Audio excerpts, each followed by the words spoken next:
I think it all comes down. I'm not sure how Alex sits with his committee, but I'm sure he's got the same help. If you've got the help around the footy club, and our club are fantastic with volunteers, like, you know, people come to us to cook the barbecue and sell raffle tickets. So we're in a good position there. I think for some presidents who probably have to work the gates, and there's a few of them around, I don't know how they do it, but as I said, I've had plenty of help. And do you feel today, given the way the fixture is and the way teams are going, that if you win today, that could go a long, long way to submitting to getting top spot and a week off in finals? I know it's a long way away, but you feel the way this league, this division's progressing, that might be the case? Yeah, look, if we win today, look, it gives the boys just that extra step. I think last year we won 6 or 7 in a row and then lost one. So from the coach's point of view and the leadership group, they just want to keep improving each and every week. So that's the next step for us. Look, yeah, obviously to get in top stop, hopefully we can sort of stay there and cement that. Well, Matty, it's a picturesque day out here at Walker Park. The ground is in great condition. The 1000th game, as you mentioned, it's going to be sensational. Hope it all goes well for you and hope you get the result. Thanks, boys. Thanks for having me.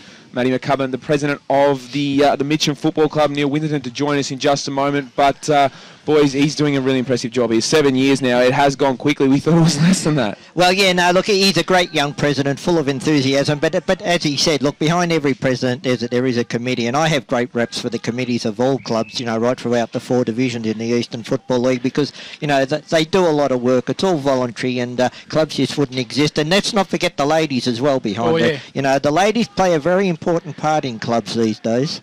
And now the Mitchum coach, Neil Winterton, the new Mitchum coach, been here for this season now. He joins us. Good afternoon to you, Neil. How are you, boys? Yeah, very good, mate. Thanks for joining us. A big day for the club, a 1000th game, but big day as well, chance to remain undefeated. How are you feeling pressure-wise? Not too much pressure.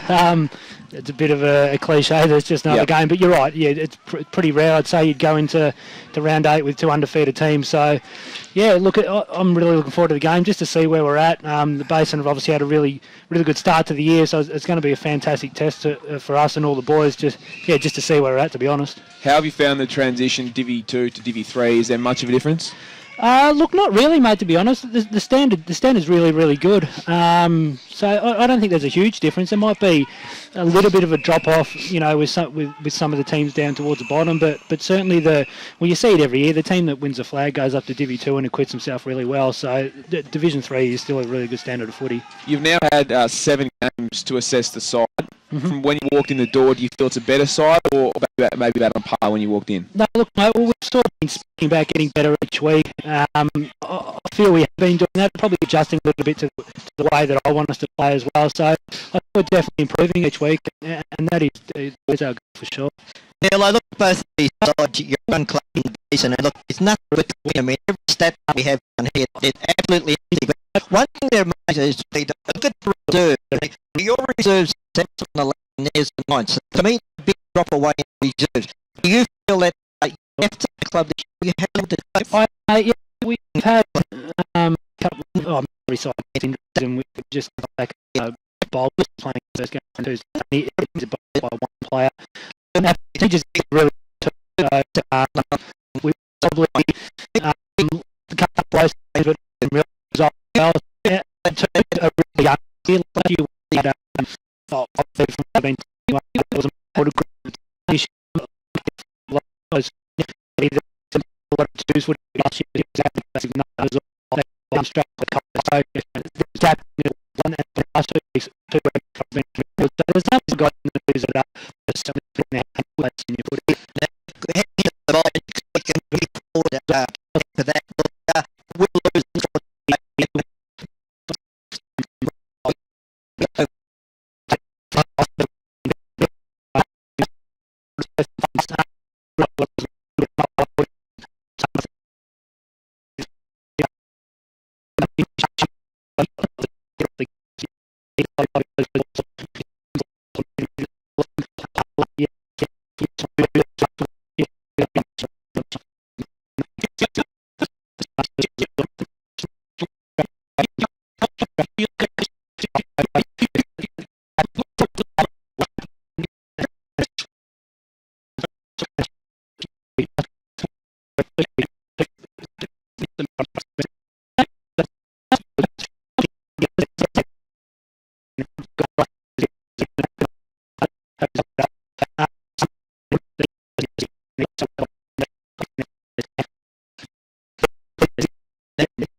One word, Croydon. Yep. Well, we'll keep it pretty simple. That's Division 2 wrapped up here on EFL Saturday. We'll start in Division 1, the Premier Division out in the Eastern Football League. It's Vermont hosting Montrose. Vermont, they're in 3rd, and Montrose, well, they're just outside the top 5 in 6th. Ray, are we expecting a close one here? Yeah, no, I don't think so. Look, to me, Montrose are probably the 6th best side in the competition, but Vermont, to me, they're up in the top 4. I know a couple of weeks ago, Brasher, you were very disappointed with their effort against Roval, but to me, back at Tarara Road, Vermont will win this. Yeah, look, Ray, I've got to admit Vermont have had a string of injuries to key senior players, yet their depth has been truly tested and their depth continues to come through. An anomaly in the draw that they play Montrose before some of the other sides, but I think they just, at home at Tarara, I just think they're just going a little bit better than Montrose. Even with Andrew Haining back in the side, he'll probably benefit from the run last week, but Vermont for mine. And another interesting one, it's Norwood hosting, just looking at my fixture, hosting South Croydon at Mullum Reserve. South Croydon just got over the line of North Ringwood the last week. And, well, Norwood, they thumped Knox, but that probably doesn't show. They're not going along that well, are they, Brash? No, they're not. But Norwood are just doing what they have to do at the moment. They don't have to make many changes, which is a sign that to come back to the side. South Croydon relies so much on Nick Molnar and Daniel Hughes and Daniel King, as well as Leif Cope, who's he's been a ray of shining light for South Croydon in a ruck this year. But Norwood, for mine, they just packed too many guns, and at Mullum Reserve, I can see a thrashing coming up here. Yeah, well, Norwood, they started the season off with that premiership hangover. It took them 3 or 4 weeks to get going. But to me, they're just starting, as you said, Brett, they're starting to get their mojo back, and they'll be too good for South Croydon. I'm looking forward to this game. Sides in 7th and 8th, respectively. Knox hosting North Ringwood at North Gardens Reserve. Both sides making a fair few changes. Brash, a tight one. I mean, North Ringwood have conceded a fair few points this year. That's probably been their problem. They've struggled in defence a little bit. Well, I'm going to go Knox, but the only reason why I'm going Knox is that because they are a proven Division 1, and I think their form over the last month is a hell of a lot better than North Ringwood. My main concern with Knox, and it has been pointed out, is they seem to be making so many changes a week, and it doesn't seem like the side's getting a chance to settle down. But taking all that into consideration, Knox had a good win last week. They were very competitive against Vermont the game before. They got touched up by Baldwin, but they're not too many sides are not going to get away with that this year. Knox at home are a lot stronger side. They'll get the points today. Yeah, I agree with you, Brash. Look, Knox, they've been good in the games that they've won. They've been disappointing in the ones they haven't. But North Ringwood, look, they jumped out of the blocks and took a couple of sides by surprise. And because of that, I just feel that all the other Division 1 sides now are doing their homework on North Ringwood. And Knox, for me, will have too much run.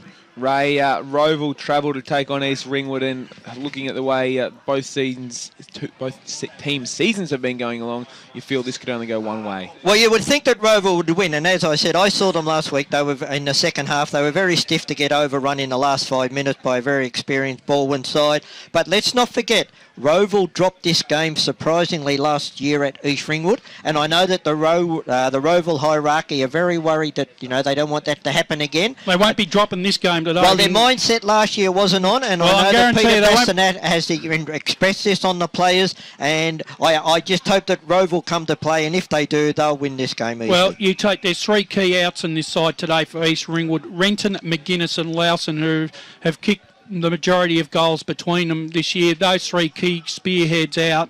Roval will win this and win this easily. I must just say, Brash, on Roval last week, Matty Robinson in the second half, I saw him take 3 absolute screamers. He is a great pack. Roval are a real deal, Ray. They thoroughly deserve to be in the position they are. They could have easily won that game last week. They're right in the mix, mate. Don't you worry about that. Yeah, and there's no doubt about it. As I said, they were stiff to lose that game. The final game of the round, of course, will be played next week, Noble Park and Bourne. That'll be our EFL What about game Blackburn Lilydale, Brad? Yeah, no, I said the final game of the round. The final game of this weekend, it's a little segue somebody do on Radio Ray, is Blackburn and Lilydale at Moreton Park. Brash, who are you liking here? Oh, look, the Burners for mine. Look, they've been beset by injury all year, and Coach Banfield, Peter Banfield, has told us that they just have not been able to put their best side on the park. They're now starting to get that side back. Lilydale, unfortunately, and as Aaron said last week, they seem to be very competitive for a half, but they just can't, with such a young side, they just can't maintain the pressure in the second half. I think Blackburn should win this by 6 or 7 goals, Ray. Yeah, look, Lilydale, they have struggled this year and only kicked 5 goals last week. You know, they're not going to kick enough goals against Blackburn, particularly at Moreton Park. Blackburn for mine. Well, that is us through all 4 divisions. Ray, Brash, thanks for your time. We'll hear you just after the break. Thanks, with, of course, the call of Mitchum and the Basin. Set to be a great game at the moment. Mitchum reserves running away with this one. They are 9-8-62, leading the Basin at 5-6-36. 24 minutes played. Clint Jones takes a mark and will look to reduce that margin, but it looks to be a foregone conclusion. We'll have a preview of the big game, Mitchum and Basin, right after this here on EFL Saturday for the Pancake Parlour.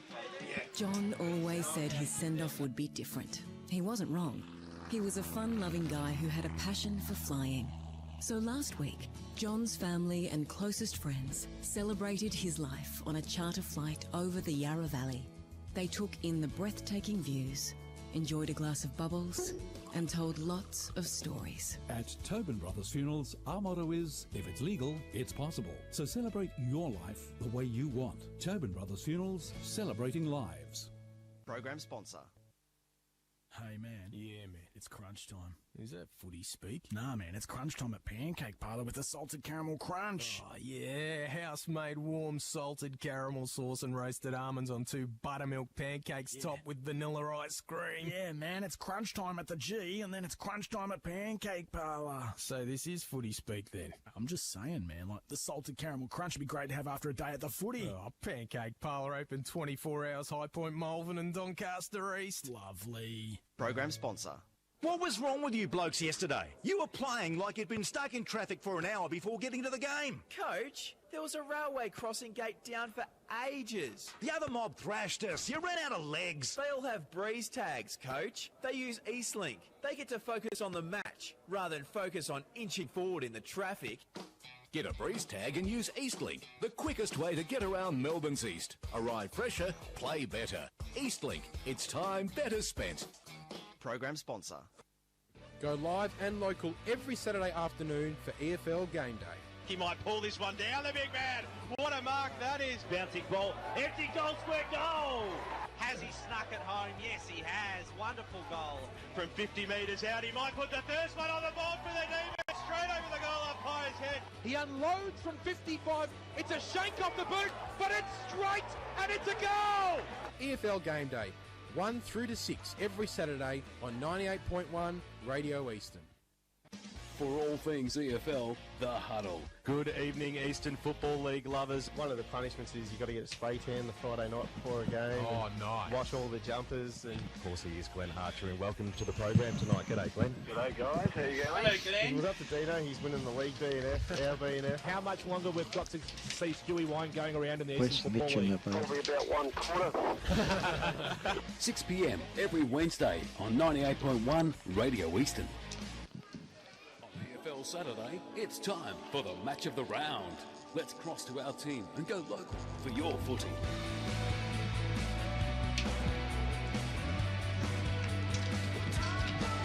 Welcome back to Walker Park in Mitchum for a massive Division 3 clash. In the scheme of things, this is going to be a huge encounter. You're listening to EFL Game Day, brought to you by the Pancake Parlour. Open 24 hours, Doncaster, Malvern East and High Point. Make sure you get down there. Breakfast till 5 p.m, etc., etc. The list goes on with the Pancake Parlour. It's a wonderful place to be, or a lovely place to be, I should say. Particularly on a day that's just turned cold in the last 20 minutes or so. It was picturesque when we walked in here, picturesque when we got in here at 1 o'clock. And Brasher, it's all of a sudden dropped about 4.5 degrees. Lee Green, our magnificent cameraman, is freezing his proverbials off. Yeah, I reckon it's probably about 15 degrees out there now. Yeah, it is. You know, this morning I was dressed in a T-shirt and, you know, and nice shorts and stuff like that. Now I'm actually feeling quite cold again. Yes, that wind has sprung up again, but it's not going to take anything away from this game this afternoon. I think we're in for an absolute crackerjack game today. I think both sides thoroughly deserve to be where they are at the moment. They've played some great football throughout the season so far. Both sides have had some convincing wins. The Basin over the last couple of weeks, they had a great win last week, but prior to that had a couple of wins that against lower grade sides where they only won by 2 or 3 goals. So they also did it hard. Mitchum have had some different sort of games. They've had a night game here and, a couple of late starts there. But, look, Ray, I think this is just a tantalising contest between two very evenly matched sides. Yeah, look, you're dead right there. You can't get better than one playing two, both undefeated sides. But and strangely enough, as we said on pre-match, it's the only time that these two teams clash in the home and away series. So look, they'll both be out there looking for bragging rights. But it's going to be a ripper game. Big crowd here. 1,000th game for the Mitchum Footy Club. We've got a Mitchum member over there having his 50th birthday underneath the scoreboard. So they'll be very vocal over there in the Stephen Pym pocket. If you're a Basin footballer, you do not want to be in that pocket late in the game because you're going to be copping heaps. Hopefully no tinnies over the fence, but it's going to get very ugly towards the end of the afternoon. But that's what we like to see, a bit of boisterous and a few hostilities between these two sides. They've had a couple of close games over recent years. Leads me to introduce our magnificent stats man. Thanks to Choose Tap, Grant Campbell. What have you got for us, mate? Well, Mitchum, First of all, good afternoon. Good afternoon to you, Dyson, all the listeners. Mitchum this season, they've won every opening and final quarter, so they've started and finished games magnificently. Their only slight weakness in third quarters, they've only won 3 this season. Overall, they've won 23 compared to 21 of the Basin. And the big question is how do these attacks line up against the defence? It's always a balance because neither side have conceded 100 points in a game this season, and we know that firepower both averaging 116 points per game. So it'll be interesting to see whether it's a game, a high-scoring one where attacking sides are dominating or whether the defences will hold up today. Really good stats there, Soupy. I'm impressed. It should be, Wayne, but yours are pretty good too, mate. Thank you, mate. They've all gone quiet. Yeah. I may as well do my tip then while we're at it. I'll tip Mitchum by 2 goals, but I think this could be a fantastic match and quite possibly the grand final preview. So really looking forward to it. Well, I guess I'll introduce myself. Yeah, how are you, Nobody else mate? wanted to do it. I did. Good afternoon, everybody. BWS here, and really excited to be back out at Mitchum. Called here a number of times over the years. A great finals venue and a great event today with Mitchum playing game number 1,000. What a game we're going to see today. I know the boys have done a great job in the pre-match and talked about all the reasons why either side may win, and it's a game that you just must think is going to go down to the wire at the end of the day, because I tell you what, 2 undefeated sides, how can you actually break them up at the moment? Brash, I know you went through your stats before, and when you've got 2 sides that are undefeated, there's hard to pick with the stats that you put together, and magnificent stats they are, it's hard to pick between these 2 sides. I saw a little bit of an opening there with the third term for the Basin is their better quarter, and Mitchum, that's probably been the one they've struggled in so far. Yeah, you're right. That is Mitchum's only Achilles heel in the stats so far. I just think though, when I had a look at this game overall, BWS, I just thought that it's going to come down to the forward line, because I think both midfields are as strong as each other and they match up quite well. I just reckon Mitchum have just got the extra added scoring power, and they've also got blokes that can also kick goals on their midfield. Plus the fact they're playing at home, it's their 1,000th game. There's just so much on the line for them today. I expect them to get over the line by 2 or 3 goals, but I tell you what, the Basin are going to give them a huge fright. 2 or 3 goals, the tip from Brash, the Ray Baird. It's nice to see you again, mate. You're a little bit narky during the week as you're reading Boundary Banter this afternoon, but I hope we're all good and we're looking forward to a big game of footy. Yeah, we're really looking forward to this, and it's going to be a great clash. As you've said everything about the game, 1 playing 2 and all that. But for me, look, to me, the Basin are still the new boys on the block as far as this season's concerned. To me, they've still got to prove to me that they can match it with the top side, and the top side is no doubt Mitchum. Because of their record over the last 2 or 3 years in this division. And look, no doubt they'll take it up to them. But I'm going to select Mitchum by 2 goals. Oh, it's looking like it's a bit of a Mitchum story today. I'm going the home side as well. I know a man that's drenched in green and red sitting next to me might be the man to go against missed us all here, but I tell you what, it's going to be, like we said, it's going to be a tight game. Game 1000, it means a lot to this football club. You haven't been able to fault them for almost a year of football now. Of course, we know that they had a bit of an upset final series last year, but other than wiping out those 2 games, they've been the side of the division. There's absolutely no doubt about that. So they deserve to go into a big time game as favourite, and I think that between 2 and 4 goals for the Mitchum side today. We've gone through all the boys. How about you, Braden, Ingram? Yeah, afternoon, BWS. Glad to be with you this afternoon. Look, no surprises. I'm going to go to the Basin. I wouldn't be surprised if Mitchum won. You mentioned all the reasons why. Pickles just loves Michael Glassborough. That is, Pickles just loves he loves these sort of opportunities where maybe the Basin aren't the favourites. He really instills that belief in his side, and I think today it is a pretty young side. They're going to be feeling pretty confident. I think the Basin by 5 points this afternoon. Oh, I would have been disappointed, Braden, if you didn't go for the Basin either. I always stick by them. So did you throw out your EFL Media Team polo? Yes. It was in the car just in case I maybe got a bit of a stern talking to. Maybe at half time I have to fly out. If we're not looking too good, I might change the colours and put the EFL Media Team banner on. You can always wear my jacket, Braden. Oh, well, thank you, Brash. Well, I tell you what, we started in sunny conditions, BWS, but it's just clouded over and there's a bit of a decent wind out there, isn't it? Yeah, there's a 2-goal breeze. I've just been notified by our boundary rider who's running between the box and the ground because the microphones don't work, Will Taylor, thanks to Road Care. Is that Life Care, sorry. I thought you were going to say Kira there he was for a running minute. and I could see the road. Maroondah Highway end is the 2-goal breeze. I haven't seen who won the toss, Braden. Can you work it out? It looks as if the Basin. I'm trying to see where the forwards are. Well, the Basin's keen to the left of your radio dial. It looks to be. Yeah, well, it's not a zither, I can tell you that much. There's a fairly strong wind there. There might be worth more than 2. Actually, scrap that. Basin's keen to your right of your radio dial. I just had to call that first thrown under the bus for the afternoon, and we'll see how you go from here on in. That'll happen plenty of times today, I would have thought, but that's all right. Welcome back.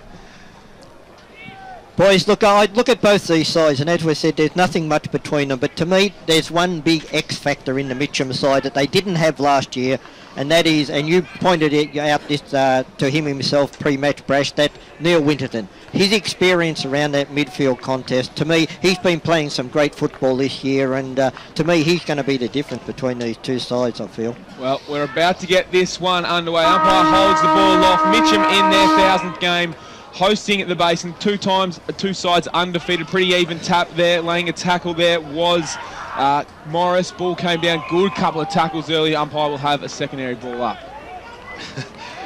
Petrarca just letting Cardamone know who's boss there, and the umpire's come in and said a little bit too rough, so a free kick to Cardamone in the guts. Yeah, he's got it. He's quickly stepping back, doesn't have too many options. Instead, he's going to head out to half forward. It'll drift inside the 450. Batty flew, couldn't get the mark. Kruger got the second rebound. Good tackle there late in the end, and we'll have a ball up just inside the Basin's attacking 50.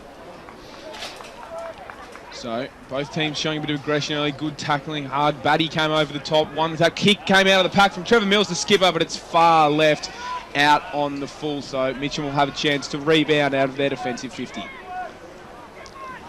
Pretty quick start here. The Basin not mucking around as we wait for the footy just to fire back. Good crowd here as well. We've mentioned the 1000th game many times this afternoon. That's why I say game number 1000. In fact, it bounced back in, so we've got a throw in. Cardamone got it out of the ruck, snapped, and this time it is 1 behind. So out to the left-hand side, Michael Cardamone has the first score of the afternoon. Basin 1 behind. They lead. Mitchum led to score. We've played a minute here on EFL Saturday. Boys, Petrarca's come off the ground. That tackle in the centre there, he's done something to his face by the look of things. He's off the ground at the moment. Well, hopefully our Life Care boundary rider, Will Taylor, heard us.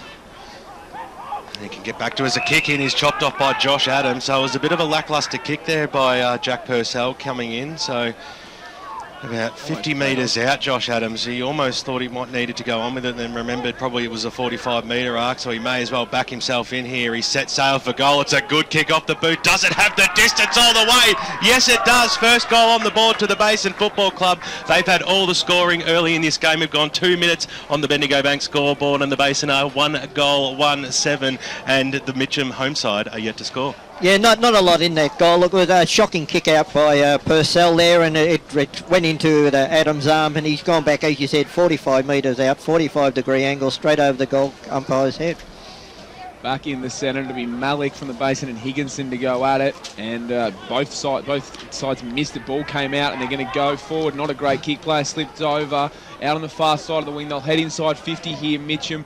Good kick looking to favour there. Chris Hogle couldn't take the mark. Ball spills out of bounds for a throw-in. One of the most important things in today's game is delivery into the forward line. Whoever hits up their forward lines on a better than 50% average is going to win this game of footy.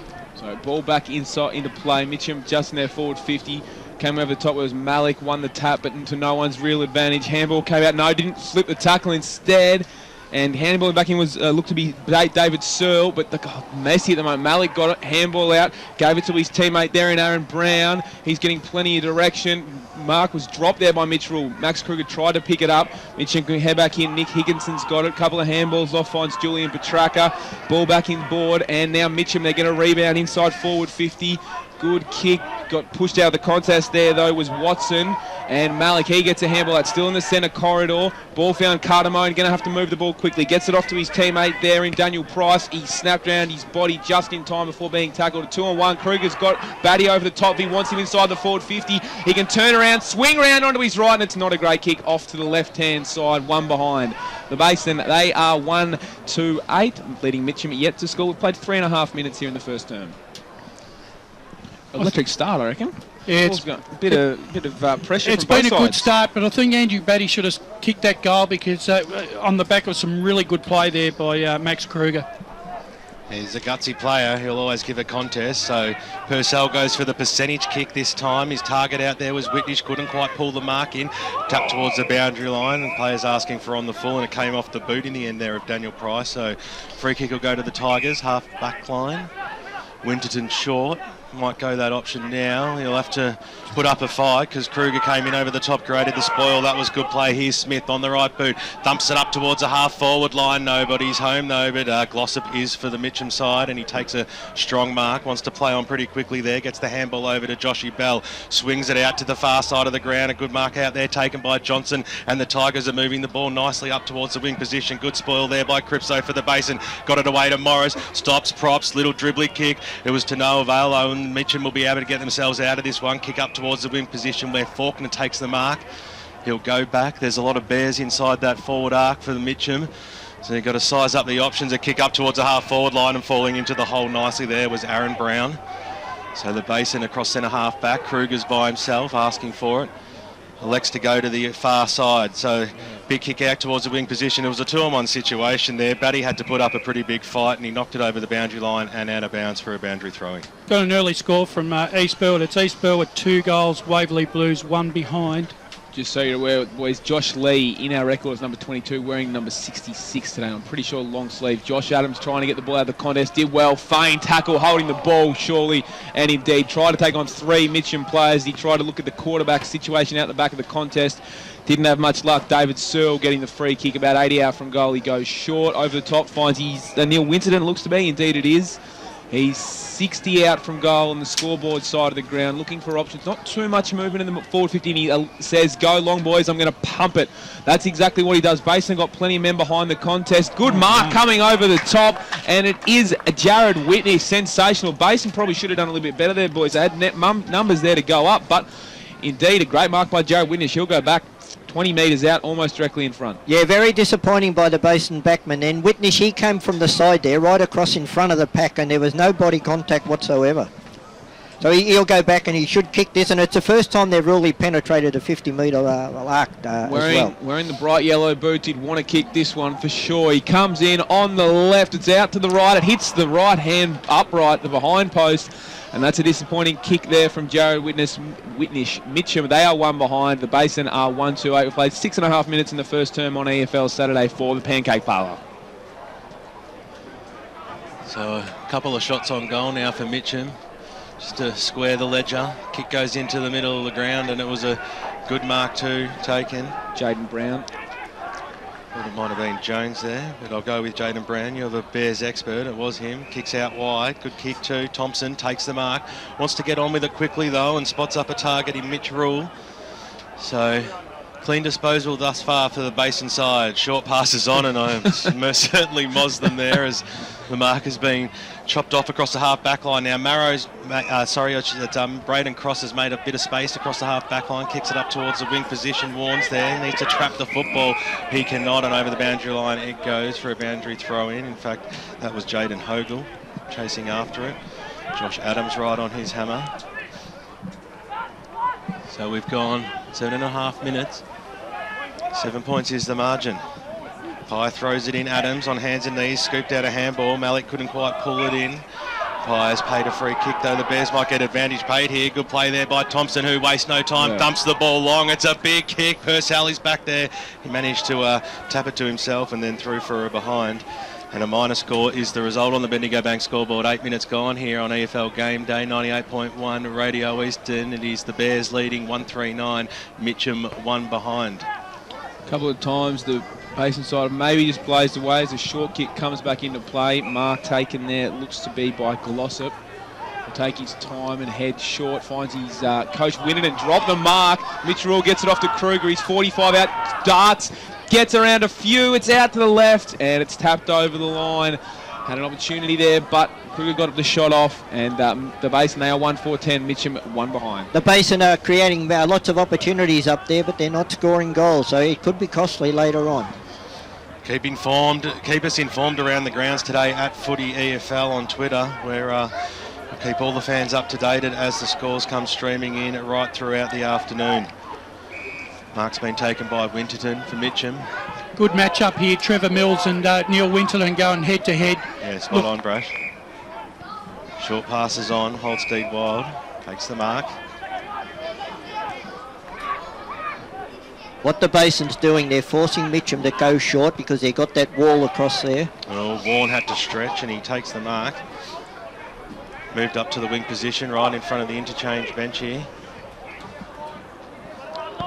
So on the left boot, drives the ball up to half forward. David Sill got underneath it. In fact, it was Faulkner, and it was a good bounce too. A tricky little kick inside forward 50, looking for Hogle. It bounces away from him, but it was picked up by his brother, and he slams through the first one for the Tigers, Jaden Hogle. That's their first on the Bendigo Bank scoreboard, and the margin is reduced. Only 2 points separate both sides at the 10-minute mark of this first term. It is 1-4-10.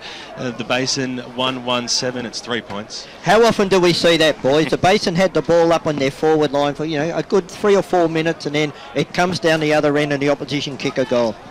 When you have it, look, it's a game of momentum, football. When you have the ball in your forward line and you have that momentum, you've got to hit the scoreboard. It was a clever kick by Faulkner too, just to use the inside of the boot just to square everything up. Andrew Batty's gone to the ruck for the Basin, won it out to his teammate in Kruger, who picks it up, goes backwards to go forward, out to Thompson, cuts back inside on the right. Wasn't a particularly great kick.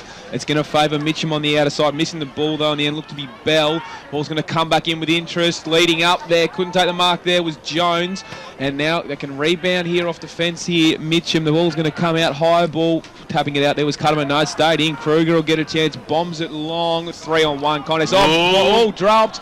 Batty can come in and put some pressure on. Tries to spin round. Got a handball off in the end. Might have been Finlay instead. Yep. And the ball close to the line. No, Mitchum will keep it in. And they've got numbers here to get it out of the fence. On the run. Kick out to the outer side on the scoreboard side of the ground. Winterton, the coach. He picks it up. He's got a lead. It's going to miss everyone's. Matthew Smith went over the top. Couldn't take it. Josh Adams leading to the ball. Got a handball off just in time. Slipped over. They've got numbers here. She'll walk in and kick a goal. Good kick back in board there. Came from Faulkner. Ball fell to ground. Missing the ball there was Oxley in the Basin. Through Garrity can head out of defence. Ball comes up towards the half-forward line, almost ripping in a brilliant one-hander was Brown. Players screaming for holding the ball. That's not going to happen. Basin are really stretching Mitchum around that back line. Pye throws it up. Adams Azeri rose a ruck duel contest so well there, picked up there by Chris Ogle. It was smothered, a couple of smothers in a row there, scooped upon by Price, couldn't release the handball, and we'll have another bounce. It's only about 30 metres out now from the Mitchum goal line. You can see in the background a big crowd has built out here today out at Walker Park. Umpire throws it up. Batty went in the ruck at ground level. Mills picked it up, and they're going to get away with this nicely there. That was a good handball by Lee. They've linked up well, the Bears, and drive the ball out towards the wing position in a foot race. Now in shoes, leading that race here is Johnson. He had Jones right on his hammer. Johnson did well to keep the ball in, got the handball to Arrow Smith. Short little passes on. Here's Winterton over the top, and now the Tigers could get some rebound for them. Up towards a half-forward line, a skew-if kick, and made it put put his teammate under a lot of pressure there in Mark Watson, and Batty sees it over the boundary line and out of bounds. Of course, Mark Watson having a chat to the Huddle Boys on Wednesday night, a very entertaining show. Former Demon and Tiger. Umpire throws the ball in now. Mills, little handball out of the danger zone, and it's worked out okay here. A looping handball in towards the middle of the ground. Sees a one-on-one contest as a handball comes over the top there now to Johnson. He has to pick the ball up, fumbling after it one way then the other. You want to get onto that left side. Little handball put his teammate under a lot of pressure, and the umpire will come in and bounce. You can hear in the effects, Mike, the crowd really starting to get into this game. It is 10 points, the Basin Football Club. They lead Mitchum 7 points, 13 minutes gone first term.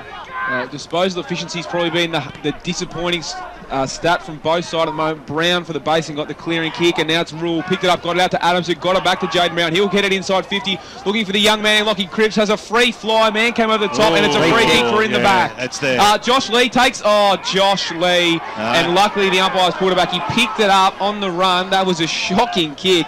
Trying to take the advantage. The umpire pulled it back, though, rightly so, and Lockie Cripps will go back the young man and kick from about 40 metres out. You can sense that there's a lot of pressure out there. Both sides are not delivering the ball into their forward line as well as they can be.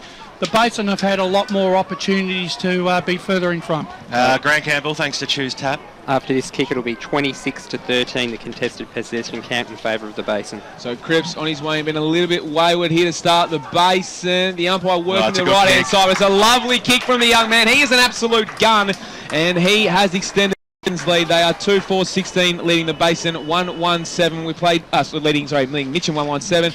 And we played 14 minutes here in the first term. Ray, what are your thoughts so Look, far? we've had 14 minutes of real pressure football. You can tell by the amount of players that are dropping marks, they're fumbling the ball, and if you do take the ball cleanly, boy, you're smothered by about 3 opponents, and that's from both sides. So look, it's a great exhibition of Division 3 top-level football. Hope you're enjoying the broadcast on 98.1 Radio Eastern. As the ball's bounced in the middle, Petrarca was the first player to meet it, dropped the football. Umpire said it was okay. Now the Basin might be able to work themselves out here. This is okay there by Malek on the right boot. Inside forward 50, knocked away there that time by away from Jones. He went after it again. He put a little bit too much heat on Jakey Murray, and he'll receive the free kick in the back line for Mitchum. 25 metres out from goal. Plays on now. It's a good kick by Murray to the contest. Over the back is knocked away there by Smith, and now it scoots forward. Ball kicked by Keane inside forward 50. It was a good one too. Front spotter was dropped there by Jones. Handball over the top. Here's Warren. Gave it to Holstead Wild. Oh, cool customers in a tough situation. David Searle, and he gets the short pass out. And now Mitchum on the outer side of the ground will have a chance to work their way up the ground. Short pass is on. Searle goes after it again. Coming in late there, John O'Morris. Put a bit of extra pressure on, but no 25. Great player and a very loyal clubman is David Searle. On the right boot, only probably kicked it about 30 metres in the end. It was brought to ground by Holstead Wild, and he got a good little handball out wide. That was okay. Whitnish back for the old one too, but boundary line beats all players, and over she goes. Grant Campbell, thanks to Choose Tap match stats. The Basin leading the clearances 9-3, and they've won the last 6. Well, they're certainly getting it well around the ground. Probably not putting the pressure on the scoreboard they'd like here at the moment. One down there by Malik. Good tackle. They will have a secondary ball up pretty much in the centre of the centre wing here on the outer side. Big crowd assembled here for Mitchum's 1000th game. Players went up again. No real winner out of the tap, and we'll have a third ball up. The Basin leading here by 9 points after 16 minutes. And, well, the two sides, a good contest so far, living up to their billing as top two. Mitchum won the tap, but in the end, a good tap forward is going to come out there, and it's well taken there by Price. He looks to use the man out the back, finds Paddy Garrity. They've got a bit of space. They head in the centre court. It's a risky kick. Mark was dropped there by Julian Petrarca. Snap on the left, high ball. Garrity trying to get there to put pressure on. Got it out there. Now, Mitchum, they're going to walk into an open goal. It's come out to Lucas Marrow, and he has missed. He has walked into an open goal, and he has absolutely butchered it. And, well, that is a missed opportunity indeed. Basin have had the play. Mitchum need to take their opportunities at the moment, and no dice there. It's Basin 2-4-16, Mitchum 1-2-8. I tell you what, you hear about the stories of player fines within football clubs, and that is going to probably break the record, I think, running into that goal. The Basin bring it out towards the wing position. It was a good kick too. They'll work themselves up the wing. Here's Mills, one way then the other, went backwards, got it to Brown, who's had a fair bit of the football handball over the top there, priced, intercepted there by Hogle over to Winter to Node for the Mitchum. Kick out wide, finds Watson on the right boot. Can he scramble at home? Will it go all the way? It bounces back. Petrarca's in there. Can he get boot to ball? Garrity's in there as well. I think it might have come off Petrarca's boot. I think it has come off Petrarca's boot. Umpire's just talking. He sounds like he's pretty confident in it. The umpire likes it as well. And the first goal on the board to Rob Petrarca, and an absolute ripper as well. We'll look forward to seeing that back in slow motion. Dyson Baker on tape during the week as one of the highlights. As Mitchum, they edge closer. It's only 2 points the margin now. 18 minutes gone here in the first term. Basin 2-4-16. Mitchum 2-2-14. I think the Basin have had all the run of the play in this quarter, but their turnovers in their forward line have cost them dearly. Yeah, indeed. Good start. Malik won the tap out. Won by the captain in Mills. He gets it forward. A dribbly kick. Mitch Rules trying to get there, but leading in the chase. Look to be Glossop on the outer side, close to the wing, and it's Sino will have a boundary throw in. Keep your scores coming in at Footy EFL. We want to hear what's happening out there on EFL land. He gets get us on the line. He gets someone the throw and came out to cross. He got a snap around the body, didn't go far. Mark was taken, and probably a 25-metre penalty as well coming in. Whitnish took the mark, and no, Mills laid the bump, but the umpire was satisfied there wasn't too much in it. So Jared Whitnish has it on centre wing position. He's going to pump it long. It's a big kick and left. Holds up a little bit in the wind. Coming over the top, Daniel Price dropped the chest mark in the end. Players diving in, trying to get it out. Ball spills out to Adams. He's got a man out the back in Cam Cripps. He uses him. Back finds, look to me, maybe Price, and now it's Josh Lee. Thompson, in fact, and he sees the ball for a boundary throw-in. Tight game between Nunawading and Kilsyth, with the Titans leading by 1 point in the first term. Basin just having to repel a little bit of pressure here. Ball out the back. Adams went through his hands, came out to Morris and then to Price. He got it on the boot, inside 50, looking for Finlay. He wanted the free kick. Umpire wouldn't have anything of it. Bouncing ball, not favouring Purcell too much, but did well on his right. And juggled mark couldn't be taken there by Glossop, and it spills over the line in the end. Will Taylor, thanks to Life Care on the boundary. Yeah, well, at the moment, the Basins, at the start of the game, they were kicking to a 1 to 2 goal win. It's now turned around to be a 3 to 4 goal win, going to the Basins' way. And at the moment, hearing what I'm hearing from the boundary line at the moment, there's no ball movement. Just going to have to cut you off here because Morris sells some candy and then went after it again. Good pressure there by Glossop to come across and force the kick going out of bounds on the full. Continue on, Wilbur. Yeah, well, what I heard from the boundary line from the Mitchum coaching staff at the moment, they're finding that there's no ball movement in Mitchum's forward line early on, but that's definitely been fixed since then. So just waiting for the football to come back in. Jackie Purcell will have it in the back pocket. Didn't think the ball went too far. Hardy Hall, I know, is parked down there, so I hope he didn't put it in his boot. The one thing I've noticed, BWS, is that I reckon overall the Basin's leg speed worries Mitchum a little bit. Purcell asked to go on with it. Big kick, Higginson the flyer. Warren was in the front spot, had enough of it, the umpire said. So Lee Warren will go back on the left. The faithful asking for it down their wing position. Whitnish, the flyer at the front. It was a good spoil over the back. Whitnish had the ball ripped out of his arms, chopped across there by Brown, handball to Kruger, and now they've worked themselves in the middle. Here's Mills on the right boot, kicks it to the top of the goal square, but nobody's home. I tell you what, Jack Purcell's getting amongst the football early. He's a smart footballer, so he's reading the play fantastically. Mitchum trailing by 2 points. The kick goes up towards the half-back line. Warren's got a fly again, but the ball sails over the boundary line and out of bounds on the full. So a chance for the Basin to kick deep forward. Yeah, look, the Basin for mine are all over them, but what they've got to improve is their entry into the forward 50. They've just got to look for players rather than bomb it in there. Well, speaking of bombing it in there, that's what Daniel Price did, and he got it right to the line, and the umpire said it wasn't a mark to Aaron Finlay, who was asking for it, and threw for a minor score. It is 3 points the margin out here, 21 to make that 22 minutes gone here on EFL Game Day. The Basin 2-5-17, Mitchum 2-2-14. Purcell has the kick back in. He's confronted by the Basin zone, so he goes short to the outer side. And look again. maybe possibly go down the line. He doesn't have too much, certainly not on the broadcast side of the ground, and not too much movement, to be entirely honest, yet. And it is just a high ball. Big pack forms. Thompson was pushed out. Batty got a good hand, got a good punch, and the ball spills over the line. 55 out from the Mitchum goal, Basin goal rather. So 22 and a half minutes play. We've got a pretty good contest so far. Coming through Mills, great tackle laid there. Arrested his run straight away. Whitnish in there laying a strong tackle. No one's playing the game on their terms at the moment, are they? No, they're not allowed to. Both oppositions aren't letting them. Batty won it down, hands and knees. Morris got it out. Ball's going to come out here. It looks to be Brown. He's got it. Good tackle laid in there by Petraka. We'll have another ball up. Some good pressure here applied by Mitchum to prevent Basin getting a clearance out of the stoppage.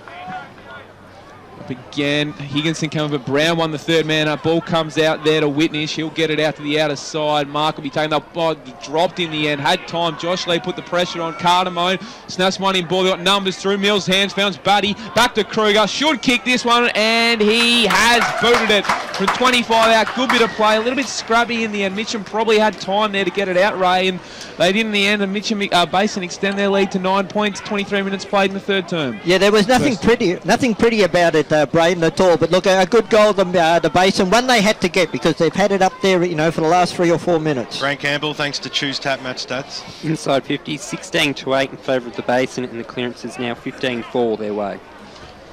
Those inside 50s, boys, they're probably what we expected with the win, 4-goal win going down that way. It hasn't seemed that difficult going down the Mitchum end, so maybe it's gone back to that 2-goal margin. As the ball's back in the middle of the ground, knocked forward there for Mitchum. Half forward line.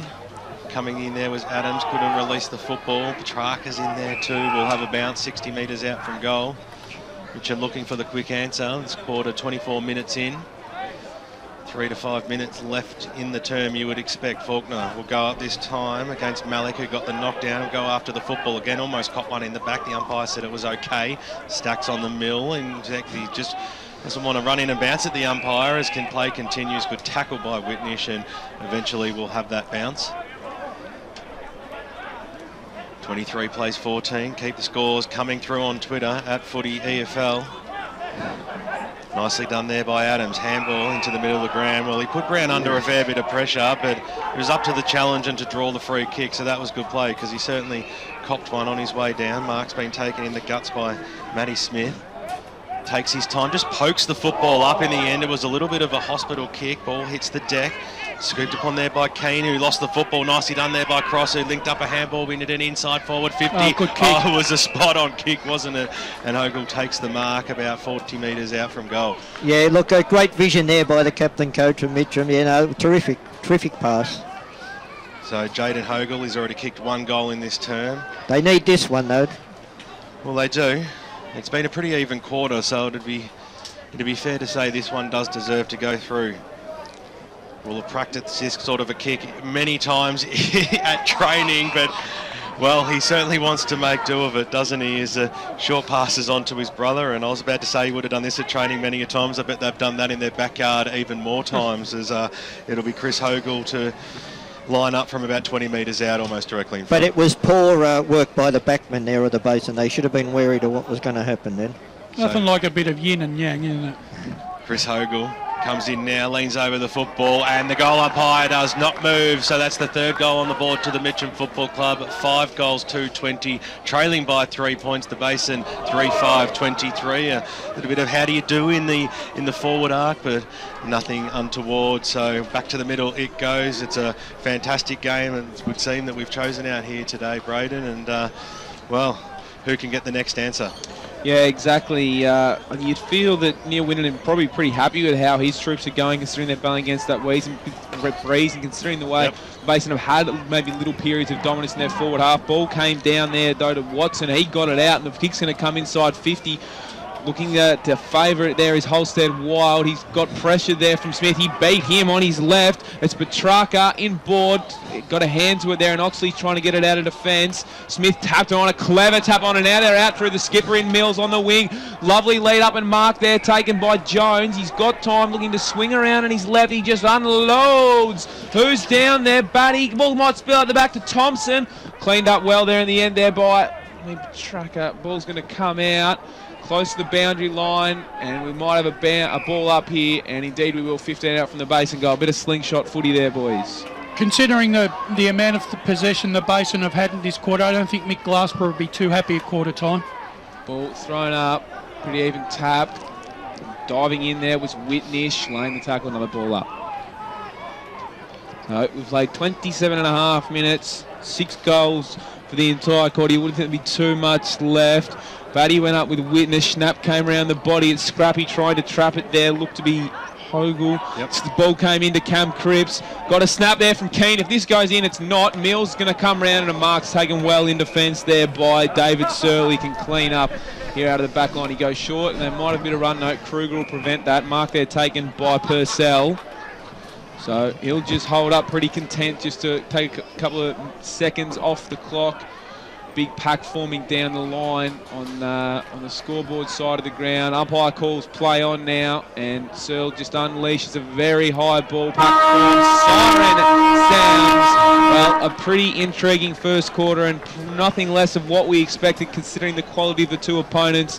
BWS, well, it's the Basin 3-5-23. They lead Mitchum 3-2-20. We've played 28 minutes here, and looking forward to the rest of this game. Hope you're enjoying the broadcast on 98.1 Radio Eastern and streaming live around the globe on efl.org.au. If you're out at a game around the East, there's 20 other great ones as you hashtag Local Lovell this afternoon. So make sure you get us in those very important scores, because we want to share them with everybody out there watching their sides. Hope to see you back in only a few minutes as we cross back to Big Bad Barry Cotts in the Radio Eastern studios. We've enjoyed this first term. It's a 3-point margin to the Bears, and we'll be back after this.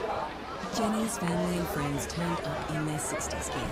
They wore paisley shirts and ties, peace chains and lovebirds, danced to Janis Joplin, The Who, Creedence. It was like being at Woodstock.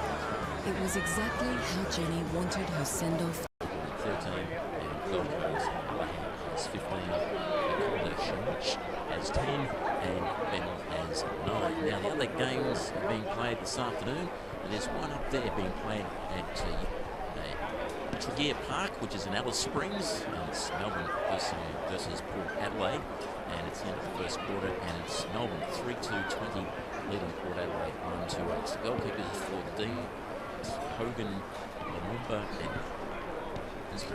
H, and it's Port Adelaide.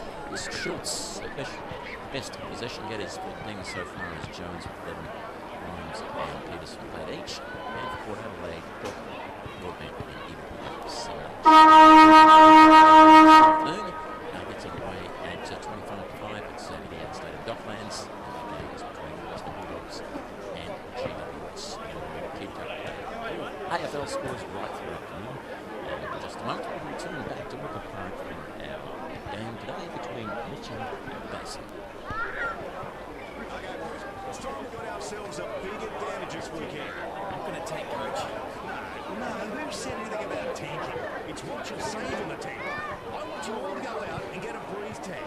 Use Eastlink. You'll be in the ground faster and fresher, and you'll save fuel too. Get a breeze tag and use Eastlink, the quickest way to get around Melbourne's East. Arrive fresher, play better. Eastlink, it's time better spent. Program sponsor.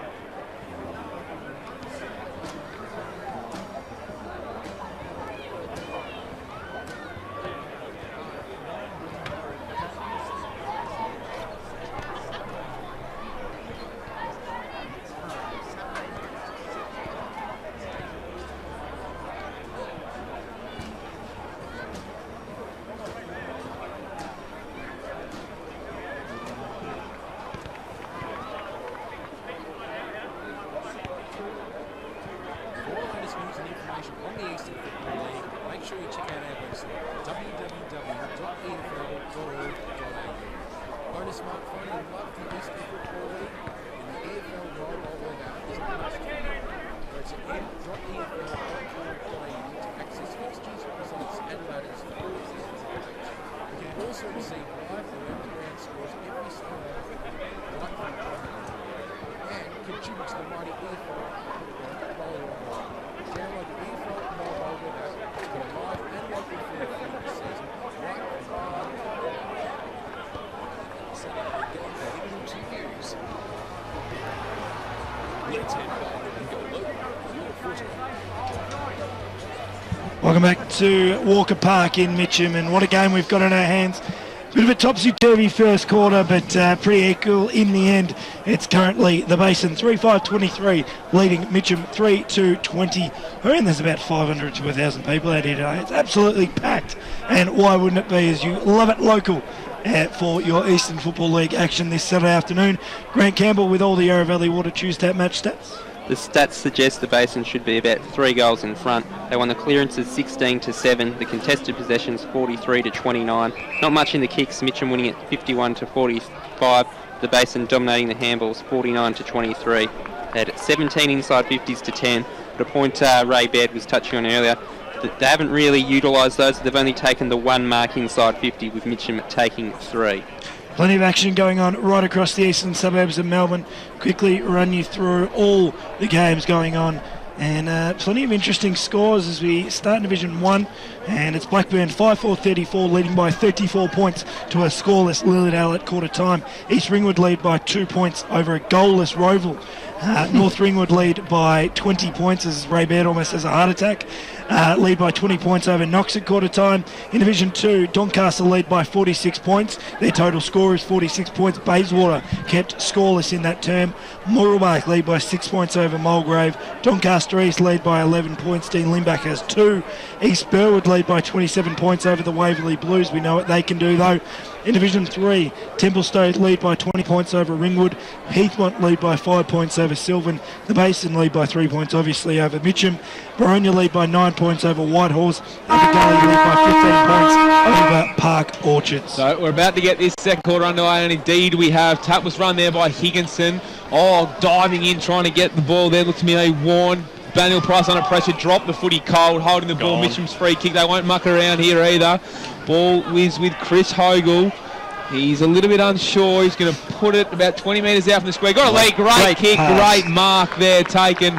Should be able to walk in tight angle. And it's Lucas. No, it looks to be it's Chris Hogle who's got it. He's going to come around on his right. He'll snap and he will kick the goal. Well, that's a pretty quick start there for Mitchum, and a very nice one. They take the lead in this one for the first time. They are 4-2-26, letting Mitchum 3-5-23, played just 40 seconds in the second term. 2 goals to Chris Hogle, and Mitchum have the lead for the first time this afternoon. Division 4 scores, thanks to the local Burger Co. I'll race through them now. Donvale lead by 3 points over the Eastern Lions. Glen Waverley lead by 7 points over Surrey Park. Nunawading lead by 4 over Kilsyth. Forest Hill lead by 22 points over Fentry Gully. And Coldstream by 5 points over Warrandyte. Will Taylor, thanks to Life Care, was at the quarter time huddles.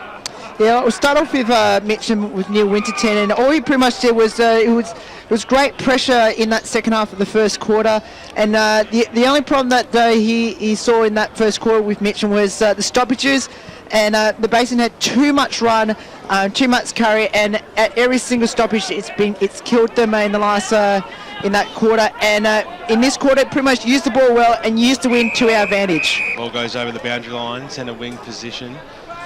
And out the Basin, Michael Glassborough just pretty much just said, keep up the intensity so far in this game. Take the opportunities while they can, because obviously they're going against the Breeze in this quarter. And of course, so far, just make sure that the Mitchum don't get the ball back and make an easy pass inside forward 50. Great stuff there by Wilbur, thanks to Life Care.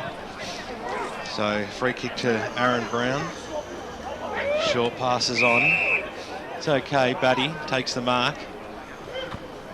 Spearing pass up towards the half-forward line, and over the boundary line it goes. So we have a score from Vermont. Vermont 6-3-39, leading Montrose 1 goal, 6 points at quarter time. He enjoyed saying that one too. You could hear it in his voice. Umpire throws it up this time, hitting the deck. Michael Carterbone dives on it, and umpire says ball up.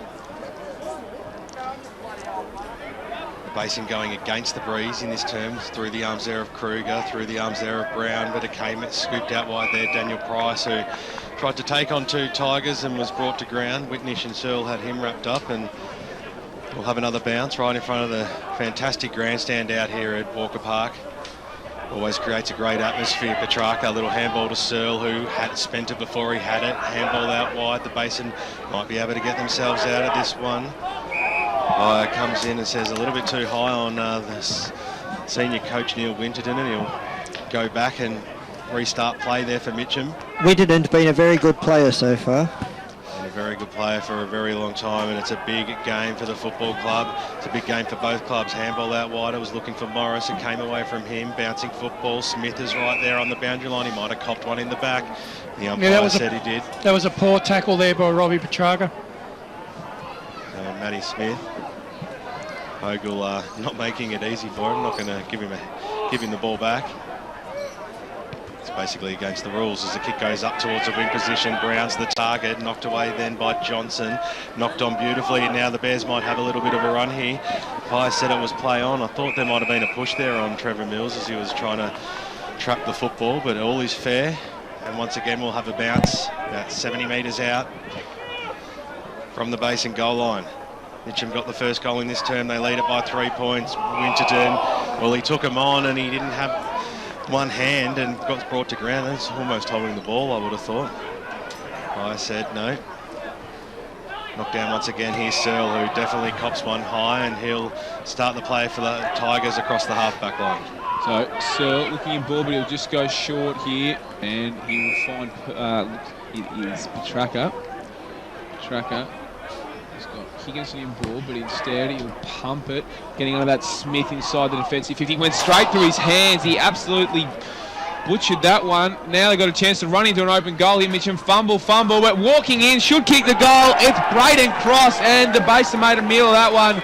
You'd expect Matthew Smith to take those marks in the hole, no pressure, but slipped through his hands, and we got a bit of a barge on here. But while we look a bit at the scoreboard, it's Mitchum 5-2-32, leading the Basin 3-5-23. We played 5 minutes in the second term. You were dead right there, Braden. Look, when you're in the hole there and you've got the ball, completely unopposed, the mark, wasn't it? Went gone straight through his hand, and it's costly. Well, out to now a 9-point lead, and not really ideal considering the start the Basin had. Batty went up, won it down. Kruger copped a good bump there from Whitnish's shoulder, and we'll have a ball up. He should get up fine. Yeah, he's a little bit slow, but it was a good bump there laid by Jared Whitnish. Batty came down, won it down, went straight to his opponent and rolled Petrarca. Kick came forward there from to be Cross. Ball comes inside 50, handball calling for a good tackle there, laid there by Morris. The Basin can get out through, it's Garrity. He kicks to the wing, went through the hands there of Lockie Cripps, and it'll spill out of bounds for a throw-in. Mitchum have really opened up this second quarter. They've lifted their intensity in these opening minutes, and the Basin are just struggling to hold them at this particular stage. Grant Campbell, thanks to Choose Tap Match Stats. Clearances 4-2 this quarter in favour of Mitchum. And they go forward again, the Mitchum side, bouncing football. It was a bit of a grubber. Smith was in there, couldn't quite get his handball away, but went after it again. Spills loose. Garrity almost had his head ripped off, and he'll go back and have a kick from the last line of defence for the Basin. Come on, Paddy. It's not an Academy Award effort out there. 9 points the margin. Mitchum lead on EFL Gameday, 98.1 Radio Eastern, and streaming live on efl.org.au. Keep your scores coming through on Twitter at FootyEFL right throughout the Arvo. Any other great games as your hashtag Love It Local for your football as the ball goes up towards the wing position. Good mark taken there by Keane, who read it well. He had a teammate in Daniel Price screaming for it on the wing position, took the mark and almost wanted to go on with it. He'll be lucky to get away with this one.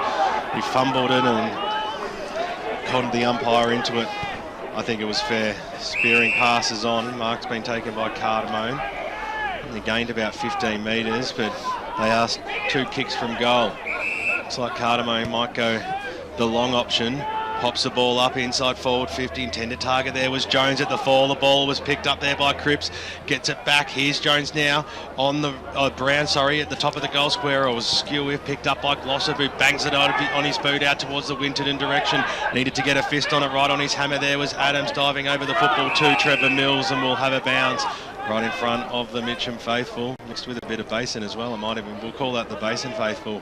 Right on the edge as Batty goes up. Higginson over the back, got the knockdown through Brown's arms. Who's going to win the football out here? Brown goes after it again. Kruger was in around him, and we will have a bounce. Neil Winterton's experience has just come to the fore in these last 2 stoppages. Bouncing football came out. Brown on the right boot, snaps it high. It goes inside 450. What a mark taken by Aaron Jones, the big man. He put a juke out. In fact, it's actually Aaron Finlay. Short passes on. Oh, it was risky business, wasn't it? But the mark's been taken by Jackson Keane, and he'll have a shot from goal only about 25 metres out, directly in front. That pass is what you talk about, putting your teammate under pressure, because good luck to him. He marked the ball, but he copped it as well. This man known as the half man at the Basin, about 3'2", Jackson Keane, BWS. Not a bad kick though. Nothing wrong with being 3'2". No excuses for not putting this one through, and he pushes it to the right-hand side. That is a big let-off and a disappointing result for the Basin Football Club. Bendigo Bank scoreboard, 9 minutes gone, second term, 3-6-24, 8 points in arrears of Mitchum, 5-2-32, ball in the back pocket. Purcell went short and found Daniel Johnson, who's put his hands out to say, boys, do something for me. So he's just forced to go up on the line right in front of our commentary position. Ball came out to the coach in Winton, and he pumped in. He's got an easy mark target. Should be able to go on. Handball came off, and they'll walk in and kick a goal here. Kick there came from Chris Hogle. Ball onto Anthony Faulkner, and he pumps the goal. That is costly from the Basin. It's a 2-goal turnaround. And, well, Mitchum, they go out to a nice little lead here. They are 6-2-38, leading the Basin 3-6-24, and just a few holes being exposed by Mitchum here, boys. Yeah, look, that was great play. Come from down the back 50 all the way up to the forward 50 and over the top, and an easy goal to Mitchum there. Look, I just feel now that Mitchum's just probably at that stage now where they're starting to break the game open a little bit. 2-goal turnaround there. Shot on goal for the Basin. Great play by Neil Winterton, though, boys. Yeah, we've certainly noticed the love affair, Ray. Well, he had a lot of the ball. Ball back in the middle of the ground now. And Andretta went up that time in the ruck. Ball spills out. Playing a lot of pressure there was Cripps. Has blown his whistle in the guts, and it'll be a free kick back in the centre. Jared Whitnish in the yellow boots. Waste no time either. Drives the ball inside 450. Ball's knocked on. Hogel's in there. Is it going to sit up for him? Nicely read there by Thompson. Little handball over the top. Found Morris. He has a further looping handball out wide, and now the Bears can square things up into the middle of the ground. The kick wasn't ideal there for Mills, but it spills out nicely there for Garrity on the right boot. Swings the ball out now, and now the Bears have a chance. Half forward line. Waiting for options up forward. The kick goes deep, about 30 metres out from goal. At the behind there was Cardamone, but he knocked it down well there. Keane goes after it again. Can he make good on before? He certainly can. That's his first goal of the afternoon, and Basin get the one that they were after. 4-6-30 on the Bendigo Bank scoreboard. 11 minutes gone, second term. Mitchum, they still hold an 8-point lead though, 6-2-38. Gee, that was a really badly needed goal there by the Basin, because the Mitchum Football Club at the moment are starting to surge in this second quarter. Keep the scores coming through at Footy EFL. Nice to see the Lions up by 13 points at quarter time. Yeah, your mate's kicking goals again, BWS. There's plenty of great games as you love it local this afternoon, and it's a big lead by Blackburn over Lilydale at quarter time, who didn't manage to get a score on the board. Free kick though in the middle. Braden goes to Mark Watson. Yeah, and he's got players streaming forward, still a little unsure. Goes to the top. Adams should be able to cut this up. Got cleaned up. Not a high free kick though. Going to be play on, and Mitchum can go forward. Kick coming there from Whitnish inside 50. Ball, goal, indeed. Sensational from Mitchum. They've slotted another one. No worries at all. And, well, the Basin just seemed... Yeah, Whitney's got a kick off and then Winton and picked it up, and sensational. Your love affair continues because he's having a great game here, Ray, and the Basin just missing some opportunities, not holding a few marks, and it's costing them. Yes, BWS, I will confirm it was my man Winterton. No, look, he's just getting so much of the ball. His experience around the contest is what really is showing out. Doncaster lead Bayswater by 46 points. at quarter time. Another side that haven't managed to get on the scoreboard. So interesting results. Kick goes forward now, bouncing football. Can it be now the Basin that get the answer? Play for the free kick. That's as professional as you will get. Well, eat your heart out, Joel Selwood, because Michael Cardamone played for that magnificently. I'll just say BWS, he plays for them every week. Most of the umpires are onto it. This umpire obviously isn't, because he knows how to play for them. I'll add to it, he taught Selwood how to do it. Yeah. Cardamone's been doing that for years, and he gets away with it. Good luck to him. Yeah, he's a smart footballer, and he'll have a shot on goal from 40 metres out, almost directly in front. We'd expect a good answer here. It is an important kick. 14 points is the margin, but now it's only 8. Cardamone gets his first goal of the afternoon. It's goal for goal out here at Walker Park. 13 minutes gone here in the second term, and it is Mitchum leading it still by 8 points, 7-2-44. The Basin are coming though, 5-6-36. Grant Campbell, thanks to Choose Tap Match Stats. Until that centre clearance, Mitchum had been much improved this quarter, but they still lead at 7-4. Inside 50s, Mitchum's way 7-5. And by the way, Ray Baird speaking, you could swear Neil Winterton used to play for Rowville. 13 and a half minutes gone. Ball came up, third man came over the top. Looked to be Whitnish, and Kruger will get the free kick. Gives the handball off to Lockie Cripps, who gave it off to Finlay. High ball under pressure. Not particularly great at all. Josh Lee's there. He's not going to be able to get there first, and it's spilled over the line for a boundary throw. He's 70 out from the Basin goal. Let's have a look at some of those other quarter-time scores. It is Norwood leading South Croydon by a healthy 27 points at quarter-time. Vermont by 33, as we heard from Brash, over the Montrose Football Club. And East Ringwood leading by 2 points, I should say, over Rowville in a bit of a surprise early as the ball goes forward. Higginson won it down, got a quick kick on the boot, but Michael Thompson's cut it off. He's not sure whether to keep it on the outer side or switch back in. Instead, he decides going to John O'Morris, tied up against the boundary on that outer side. Not too much movement, it's mostly Mitchum players, but expect to kick down the line, try to sell a bit of candy to the man on the mark. It does go down the boundary line, and juggled mark couldn't be taken in the end. Kruger kicked it along the ground towards the boundary line. Josh Adams trying to get there. Quick handball came off, he kept it in the end, but gained about 70 metres from that play, BWS, so a throw-in. And Mulgrave are trailing Murrelbach by 6 points at quarter time, and East Burwood by 27 points over the Waverley Blues. That's why Dyson Baker's had his head in his hands for the last 30 minutes as the ball comes out. The quick kick up towards the wing position there for Mitchum. Bounces favourably for Searle, who in turn did a Michael Cardamone and threw his shoulder right into the tackle and received the free kick. So that's... we might call that as the Michael Cardamone from now on, right? That's right. The Cardamone free. David Searle kicks it up towards the half-forward line. The kick didn't have enough carry in the end and chopped off nicely by Daniel Price, who's certainly had a lot of the football. For his side across the half-back line, Cripps takes the mark. Short passes on there. Thompson made some good space. So they've gone from 50-metre arc to 50-metre arc right across it. Now they might decide to go back the other way again. So Cripps takes it. And the old re-switch. Well, dangerous kick out wide. It might not have been able to stay in, but Price was good enough to get down and take a strong mark. Might have got a little bit winded, a little bit proppy going back to have his kick here. So still in the back line. Going to have to kick to a contest though, up towards the wing position, and a big fly and a strong mark has been taken out there. I think that might have been Morris. Switches the play.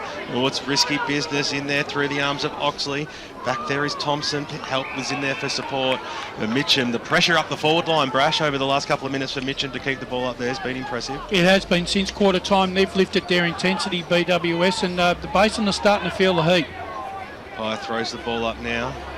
Just trying to kick it out of that danger zone was Cripps, going in hard there. Josh Adams almost probably could have been rewarded a free kick for a high tackle, but umpire said it was fair. David Searle running him into the ground. Half forward line for the Mitchum side, for the Basin, I should say, who trail by 8 points. 16 minutes gone here in the term. Up towards the middle of the ground now, and it's Kruger who kicks it up towards the Mills direction. Couldn't quite trap the football. Great play there by Glossop to play the pressure. Handball on now. He's keen. He's been lively in this quarter. Kicks the ball inside forward 50, but Cross going back with the play was a cool customer and takes the mark up towards the wing position. Mills had the front spot, had a bite, but had the kick as well up towards the half forward line, and coming out there I think is Finlay, who switches the ball in, and a good mark taken there by Cripps, who'll have a shot on goal there for the Bears. He'll kick from about 40 metres out, almost directly in front, and all of a sudden it could be a 2-point margin if he slots this, Ray. Yeah, look, the Basin, they're hanging in there. It's not pretty football, but they're certainly hanging in there, and they're answering every goal that the Tigers get. Already kicked one goal this afternoon. Very important kick here. Gets very close to the man on the mark. You could see it a mile away, and he goes after it again. Got the handball away, and now Whitnish for the Tigers. He went one way, then the other. Smart play, looped up Searle out wide and got the handball on. Here's Winterton up towards the half-forward line, and they'll slow things down now because Joshy Bell has it. Goes back. Short passes on. Winterton. Well, he was left unattended. He just is running his own race at the moment. He's doing a fantastic job. Handball over the top to Watson. It wasn't too crash hot, the handball, and Watson goes in, hit the deck skewiffly, if that's even a word, and he's brought... I like that one, skewiffly. Add it to the EFL dictionary. There's some weird ones in there, I can assure you of that, as the ball comes out now, half back line. Went straight through the arms of Adams, knock on towards the boundary line as will kick on, and it's been pulled in by Winterton. Man at the moment, centering kick, it's a big one too, the big fly over the back there, knocked on by Cripps. He probably could have gone for the mark there. Oxley was the first player to meet the football, but over she goes for a boundary throw in. 10 metres out from goal, can Mitchum snag one back? Ball thrown back into play. Big huddling around. Batty got a little tap. Oh, they'll be holding there almost on a Mitchum player, but they'll get away with it. Trying to get it out of fence there was Morris.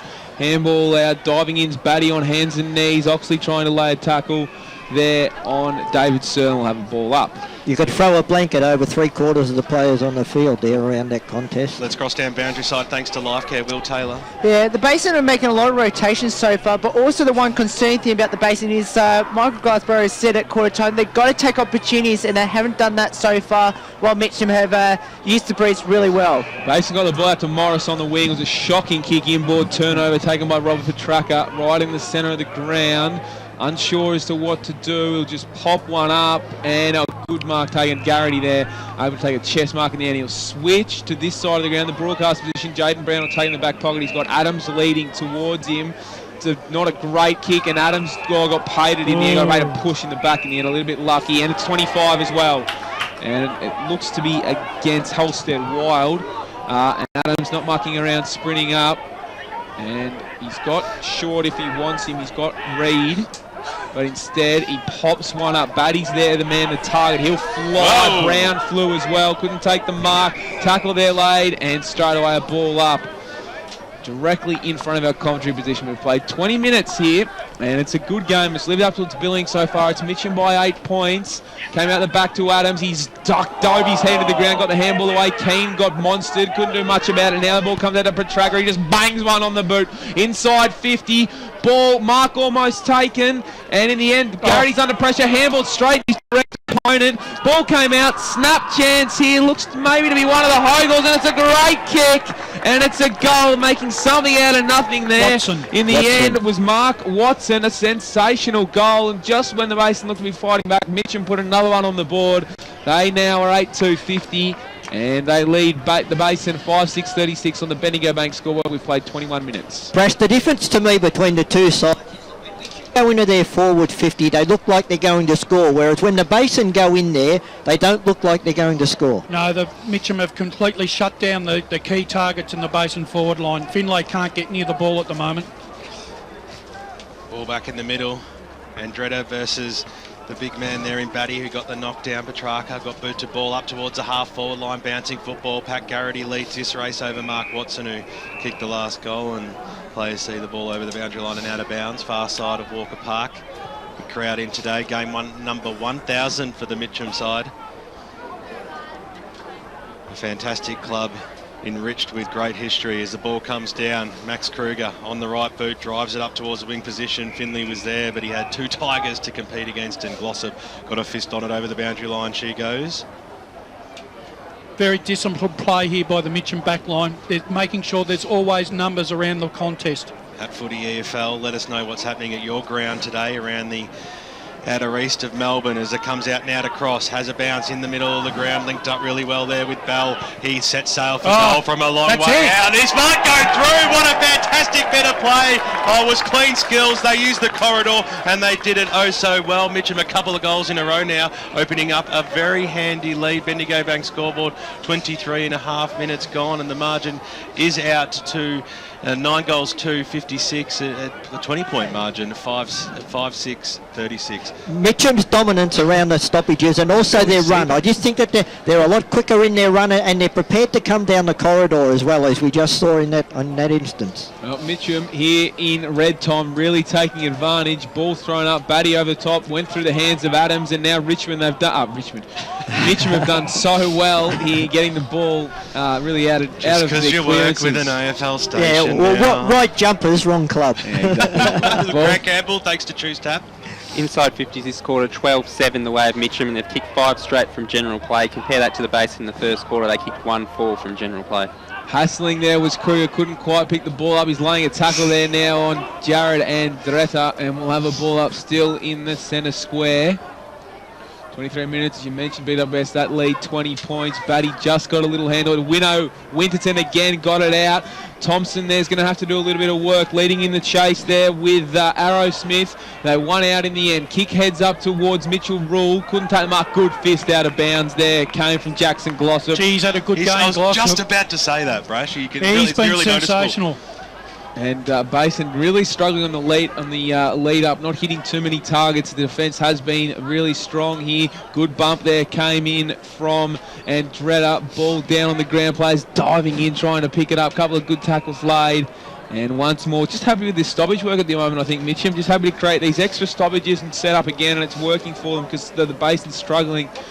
You feel to get as many clearances as they'd like. Cripps there, Lockie variety trying to pick it up. Mills in there in the end, picked up there by Daniel Price. He'll send it inside 50. Ball bouncing, well picked up there in the end. Handball came out from Holstead Wild out towards Winterton's there. Advantage played. Advantage to be played for Mitchum, and the umpire doesn't see much in it. Neil Winterton has the ball once more.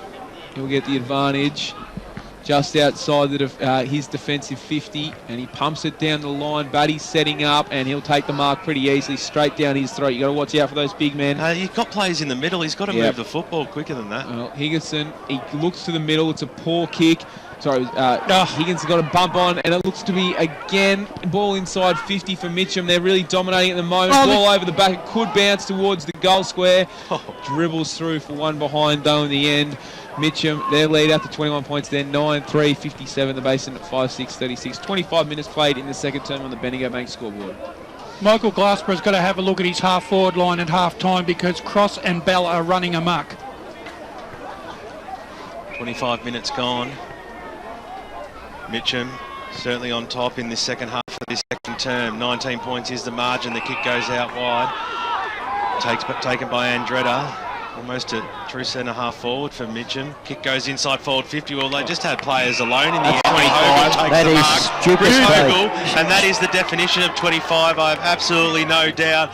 He's taken the mark and then completely piled over the boundary line after it. And well, let's be honest, that's a tough kick. It has to be a 25-metre penalty. There's no doubt about it. You've just gone from a maybe 20% chance of kicking a goal to a certainty, and when the Basin can't really afford that, and no one's really going in to help Paddy Garrity out from the Basin, I think they know it was pretty stupid, and that's just really costly on half-time. I think he's very lucky he didn't get a yellow card then, because it was very late and it was very high. Yeah, it was certainly a crude tackle, and certainly was going to be 25, so they're the sorts of things that let your teammates down. It was going to be an incredibly difficult shot, and all of a sudden it's put it down as a certainty. 2 goals already to Chris Hogle in this first half. Hop, skip and a jump, and straight over the goal umpire's head. It goes for his 3rd goal. 26 and a half minutes gone now, and it is 10 goals, 3, 63. Mitchum, they're leading the Basin, 5-6, 36.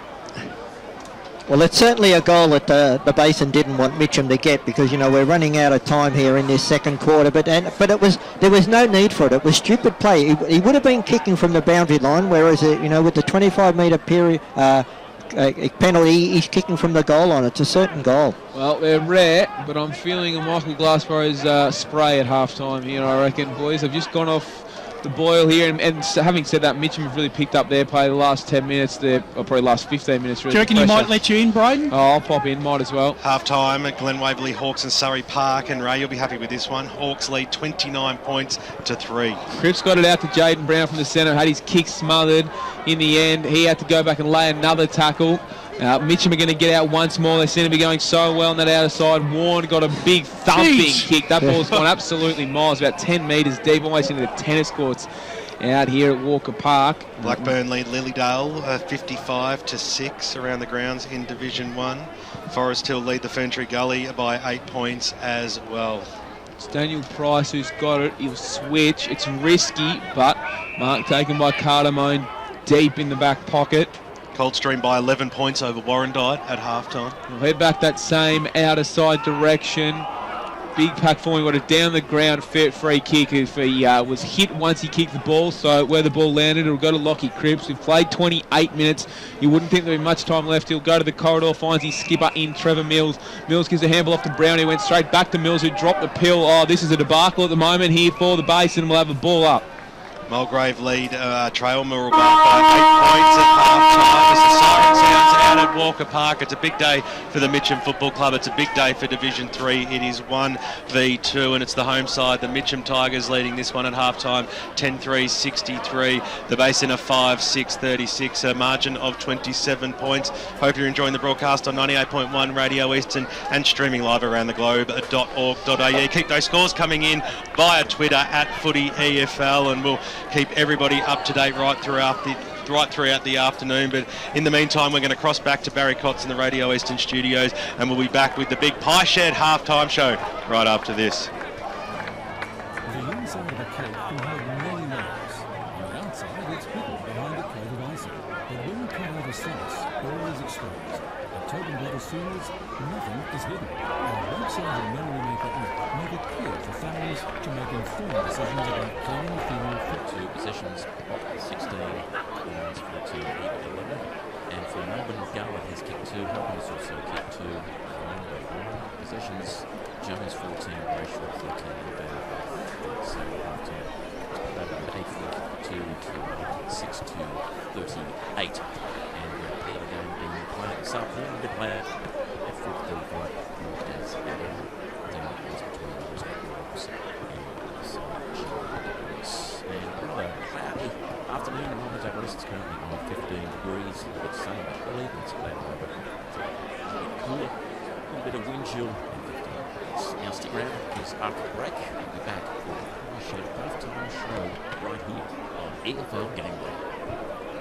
Good news, boys. It's 20% off the travel on Eastlink on weekends and public holidays with a car tax. With the money you'll save, you'll have enough. Enough for my birthday present next week. And I have my eye on some sparkly gold footy boots with some pandas on. Get a race tag and use Eastlink, the quickest way to get around Melbourne's East. Apply pressure, play better. Eastlink, it's time better spent. In sparkly boots. Program sponsor.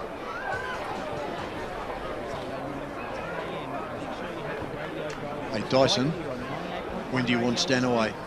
EFL Sunday. We'll bring you a full wrap-up of all the previous day's action, bringing you all the winners, losers, best players and goal kickers, some brilliant coaches and headline makers. We have our EFL Sunday headlines every Sunday morning to keep you in the loop with everything that's happening in the Eastern Football League. So don't forget EFL Sunday, 10 a.m. each Sunday morning, for all of your EFL winners and losers right here on 98.1 Radio Eastern. Go live and local every Saturday afternoon for EFL Game Day. He might pull this one down, the big man. What a mark that is. Bouncing ball. Empty goal square goal. Has he snuck it home? Yes, he has. Wonderful goal from 50 metres out. He might put the first one on the ball for the defence. Straight over the goal umpire's head. He unloads from 55. It's a shank off the boot, but it's straight and it's a goal. EFL Game Day, 1 through to 6 every Saturday on 98.1 Radio Eastern. For all the latest news and information on the Eastern Football League, make sure you check out our website, www.efl.org.au. Own a smartphone and love the Eastern Football League? Then the EFL mobile web app is a must for you. Go to m.efl.org.au to access fixtures, results and ladders for all EFL grades. You can also receive live around-the-ground scores every Saturday afternoon right from the palm of your hand. And contribute to the mighty EFL forum while you're online. Download the EFL mobile web app to go live and local for your footy this season right from the palm of your hand. Just let me hear some of that rock and roll music. Any old way you choose it. It's got a backbeat, you can't lose it. Any old time you use it. It's gotta be rock and roll music. If you wanna dance with me. Saturday night is party night on Radio Eastern when we root up the parade, 7 till 10. We roll through 50 years of timeless classics, guaranteed to make your party go on the swing. So put on your dancing shoes and join our team of presenters for the Platter Parade. More than just the hits, Saturday nights at 7. Oh, and you don't even need a play. EFL Saturday Game Day continues. Let's head back and go local for your footy. Welcome back to Walker Park as I just stretch out the cobwebs here on 98.1 Radio Eastern, streaming live around the globe on www.efl.org.au. All thanks to the Pancake Parlour. Make sure you head down and see them. They're serving breakfast till 5 o'clock and it is lovely. Also open 24 hours, Doncaster, Malvern East and High Point. If you do fancy a bite to eat at 3 or 4 o'clock in the morning, as I sometimes do. And halftime here, it is the Pie Shed halftime show, and Mitchum currently lead this one. 10-3-63 to the Basin, 5-6-36. Where's it been a won and lost so far, Grant Campbell, thanks to Choose Tap? In the second quarter, Mitchum won the clearances 14-12. The Basin had 49 kicks to 37 and won the contested possessions 36-31. The telling stat was the inside 50 count, 15-8 in favour of Mitchum. And although the Basin had more disposals, I think it's fair to say Mitchum have used the ball much more quicker, and the Basin perhaps had been guilty of using the ball a bit too slowly. We'll need to rectify that if they're to get back into this game. I mean, just while we're getting Clint Stanaway on the line, Brasher, it was a game that, 10 minutes ago or 10 minutes before the end of that break, it was, Basin were kicking for, what was it, trailing by 2 points, and then all of a sudden it breaks out and it's almost 30. What's the margin, mate? Eden? Okay. Yeah, look, that goal, the Keane goal, and Cripps missing that goal, kicking the man into the muck, changed the momentum of the game a little bit. But I thought just in that second quarter, Mitchum really upped the ante on their intensity. The bigger body plays throughout their midfield just started to get on top, and their half-back line with the run of Cross and Bell just really, really started to grind the Basin into the ground. There's two grinding games going on around the AFL as well. A few interesting results so far, and one man who's going to tell us all about it from the 9 newsroom, Clint Stanaway. Yeah, very good afternoon, boys. Of course, footy is back in the Red Centre. It is Indigenous round, and at their home away from home, the Demons, they were running hot early. Jesse Hogan, he booted a couple of goals. At one stage, Melbourne led by 4 majors, but the Power have crept right back. Not just crept back, but they are right in charge, up by a couple of goals at half-time. The weather couldn't be any different down south. Tight, scrappy first half. The Hawks up against the Suns. The Hawks wrestled control, though, just in the last few minutes, up by 26 at a wet and windy, gloomy Launceston. But leading our news tonight is that big story from Sydney last night. Adam Goods, he's denied his SCG war cry was in relation to boos from Carlton fans. He insists it was inspired by a team of under-16s. Also, Australia's delegation in Switzerland, including Frank Lowy, has called on Sepp Blatter to immediately air FIFA's dirty laundry. We'll have the latest on that story, plus 3 people being treated by paramedics after a crash at a motocross event in Yarra Junction. And Tin Rattlers, great to see across Melbourne, are raising money for the Salvation Army's Red Shield appeal. They do a great job, the Salvos. That's all coming up, plus all the day's sport. Sam Stozer bundled out at the French Open a little bit later in 9 News at 6. It is the greatest sporting cliche bundled out in a tennis tournament of all time. Thanks very much, Clint Stanaway. We look Thank you forward very to much. hearing from you and listening to your dulcet tones at 6 o'clock on Channel 9 News this evening. It is one of those things that you don't often hear bundled out until a major tennis tournament comes around. But, I mean, when you're taking on Maria Sharapova, it's pretty tough. And your name, Sam Stozer, that's sort of synonymous as well. Exactly. Exactly right. We're going to try and get Aaron Kirkby right here on the phone as part of the Pie Shed halftime show. Make sure you go and see Mark and the team. Where's he ventured to today, Dyson? Aaron. Aaron Kirkby right Yeah. He's out at Knox and North Ringwood. It's which is an intriguing game. It didn't look so at quarter time when it was a 20-point lead to North Ringwood, but a bit of an even second term, and Knox starting to get a few scoring shots on the board. It's brought it back to a 16-point margin. Oh, yeah. Got some good scores coming through. I have pretty much every score at the moment. Okay, Except, what do we got? Except your boys will start in Division 1, just taking over the hosting duties. Mate, we'll run through what we have, and then we'll go to Aaron Kirkby Rodeo. Blackburn 8-7-55 lead Lilydale 1 straight 6 by 49 points. Roval have taken back control, kicking 3 goals 5 in that term. They lead by 6 points over East Ringwood. North Ringwood, as I mentioned, lead by 16 points. Norwood lead by almost 40 points over South Croydon.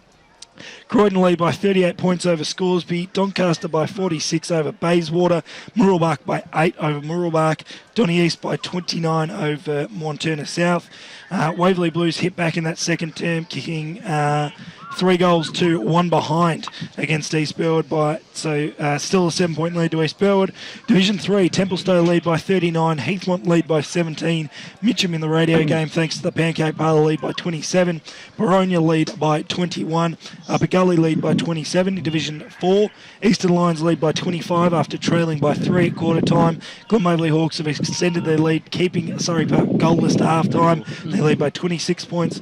Kilsyth lead by 11 points over Nunawading. Forest Hill lead by 8 points in a close game out at Forest Hill Reserve. And Coldstream lead Warrandyte by 11 points.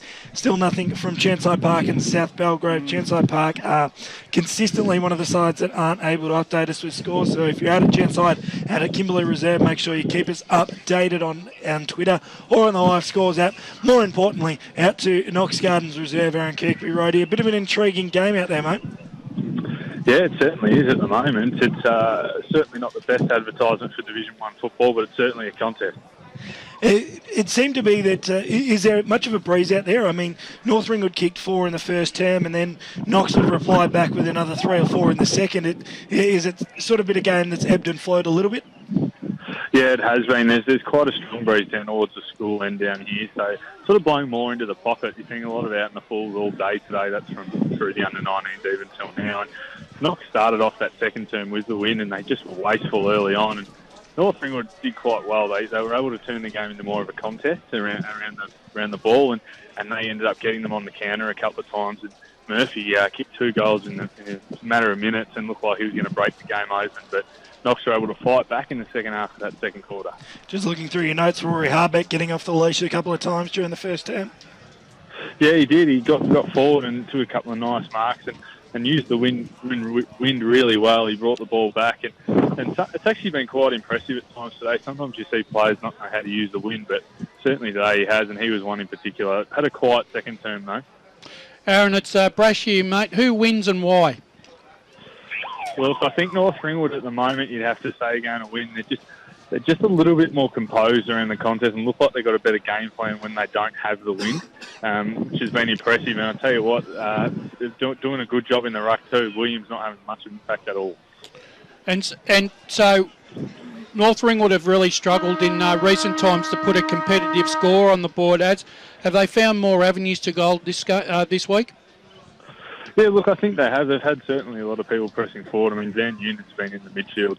He's been terrific. He's also been pushing forward as well. But to me, it's been Murphy. He looks a real danger forward on the ground, and he looks like he could bust the game open. Well, we'll let you get back to it. I just heard the siren in the background, so your game hopefully is just about to get underway for the second half, as is ours. Thanks very much to Aaron Kirkby. We'll hear from you on the BGC Bayswater Post-Match Show. Thanks, mate. Appreciate it. Thanks to Aaron Kirkby Radio out at Knox Gardens Reserve. It's currently a 16-point lead to North Ringwood out in that one. Just before we head back to Barracotts for some sponsor messages, Will Taylor, you've been on ground level most of the first half. Where has it sort of been won and lost? It's a bit more of a coaching battle as opposed to a battle out on the ground at the moment. Absolutely, and I think, as I mentioned at the quarter-time break, that pretty much Neil Winterton wanted a fast-flowing game, really play in their own terms and take the opportunities while they're going the breeze. They kicked 6 goals to 1 in that second term.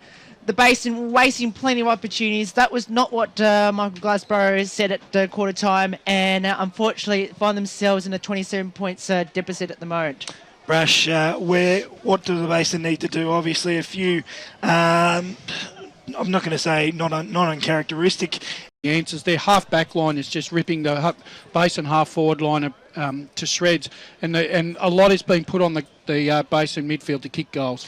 Just before we head back to the studio, leaders at half-time: Blackburn, Roval, North Ringwood, Norwood, Vermont, Croydon, Doncaster, Murrelbark, Donny East, East Burwood, Templestowe, Heathmont, Mitchum, Baronia, Upper Gully, Eastern Lions, Glen Waverley Hawks, Kilsyth, Forest Hill and Coldstream. Still no update from Churnside Park and South Belgrave. We'll be back right after this on EFL Game Day, all brought to you by the Pancake Parlour. A massive second half. It's the Tigers and the Bears. You can take a breath now, mate. It's difficult to see through a dirty window, but once you clean it, you can clearly see the view. Tobin Brothers Funerals is just like a clean window. Its easy-to-use website and Memory Maker app are so transparent, you don't need to clear the cobwebs to find the information you need. It's all there for you to see and make an informed decision when planning a loved one's funeral. Download Tobin Brothers Memory Maker app today. It's free from iTunes and Google Play. Or find out more at tobinbrothers.com.au. Tobin Brothers Funerals, celebrating lives. Program sponsor. Hey man. Yeah, man. Can you smell it? Smell what? It's my favourite smell in the world. Footy season. Yeah, man, like you can smell the grass at the Mighty G. Yeah, and you know what else I can smell? The hot marshmallow chocolate at Pancake Parlour. They're like my favourite smells ever. Like first you head to the G and smell the grass, and then after you've chewed your guts out, head straight to Pancake Parlour and warm up with a delicious hot marshmallow chocolate. Oh, it's made with pure Belgian chocolate, seriously decadent. Oh, Pancake Parlour, open 24 hours, High Point, Malvern and Doncaster East. Lovely. Program sponsor. What was wrong with you blokes yesterday? You were playing like you'd been stuck in traffic for an hour before getting to the game. Coach, there was a railway crossing gate down for ages. The other mob thrashed us. You ran out of legs. They all have breeze tags, Coach. They use Eastlink. They get to focus on the match rather than focus on inching forward in the traffic. Get a breeze tag and use Eastlink, the quickest way to get around Melbourne's East. Arrive fresher, play better. Eastlink, it's time better spent. Program sponsor. For all things EFL, The Huddle. Good evening, Eastern Football League lovers. One of the punishments is you've got to get a spray tan the Friday night before a game. Oh, nice. Wash all the jumpers. And, of course, he is Glenn Archer, and welcome to the program tonight. G'day, Glenn. G'day, guys. How you going? If it was up to Dino, he's winning the league DNF, our BNF. How much longer we've got to see Stewie Wine going around in the Eastern Football League? Almost starting, Barry. 6 p.m. every Wednesday on 98.1 Radio Eastern. For all the latest news and information on the Eastern Football League, make sure you check out our website, www.efl.org.au. EFL Saturday Game Day continues. Let's head back and go local for your footy. Yes, welcome back out to Walker Park. Mitchum taking on the Basin this afternoon at 63-36, so very handy 27-point lead to the Mitchum home side. The Basin kick with the breeze in the third term, Braden. Batty and Higginson go up. Batty got it down. Jaden Brown got the snap onto the left boot, heading it forward, leading in the chase there, Josh Lee, and also his opponent in Josh Bell. Ball's going to come inside 50 off Lee's boot. It'll come out the back on ground. What can they do here? The Basin. Mitchum going to get out by hands very well. Higginson got it out to the outer side. Spilled the ball in the end, though. Did Warren. Not ideal, but they're going to have a second chance to get out. And put the man to ground and Braden cross it. He can go, and he does. He rolls. Handball over the top, given to Watson. Watson holds up. Diving for the smother there was Price. Couldn't do much. High ball. Garrity under it. Tried going over the shoulder. Play on. Good call in the end. Crosses there once more, and he's happily going to see it over the line. Boundary throw in. We got a score from Chirnside Park. It's South Belgrave 7-7-49 leading Chirnside Park 4-10-34 at half time. So 50 metres out from the Mitchum goal. Batty won it down, took it out of the ruck, then got the snap onto the right boot. Lockie Cripps tried to get there, but Keane now leading the race for the base, and he'll see it over on his hands and knees for another boundary throw-in. Looks like Bobby's barbecue's on fire down there. Yeah, I know, it's coming right through the window here, isn't it, eh? Yeah, I might need to just get the extinguisher ready. Out the back, Patch Adams won it out. He dropped the ball in the end. Good tackle was laid. Batty came over high on Petraka, ball up. We might add that Bobby's not here today as well, so if he's listening, don't stress out, mate. We'll keep you informed. Still on centre wing. Ball thrown up. Batty went up uncontested, just booted and punched it forward to Keane. Keane got ragdolled, couldn't get a kick away in the end. Mitchum will head inside 50. Lead comes up. Smith there putting some pressure on. It was Faulkner in the end, and we'll have fourth boundary throw in now. 2 minutes played in this third term. He's been instrumental in some really good Mitchum setups, Anthony Faulkner. High throws it in. Winterton at the fall of the ball, quickly wrapped up by a couple of Bears. Tried to gain a valuable couple of metres. Ball up. We'll have it about the 46 metre mark. Mitchum kicking against the breeze in this term. Mills ruffles Petraka for the football, and umpire calls for it once again. Another restart. 63 plays 36. Mitchum 27 points in front. Can they extend it? Hands and knees. Cardamone got a little handball out. They're under a fair bit of pressure here. Brown tried to trap it. It came out wide to Price. Linked up well there with Batty. And now they've just got to get boot to ball. Here's Brown. One way, then the other. On the left boot. Well, he was put under a lot of pressure, and standing underneath it, Jared Andretta takes it for the Tigers. Waste no time either. Glossop in the middle of the ground, who we acknowledged had a fantastic first half.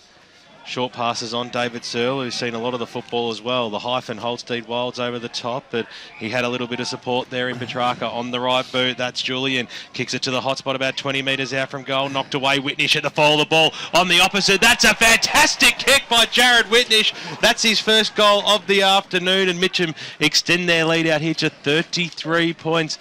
11 goals, 369 to 5-6-36. Grant Campbell, thanks to Choose Tap Match Stats. This quarter, the Basin have had 6 hit-outs to 1 and leading the clearances 4-1.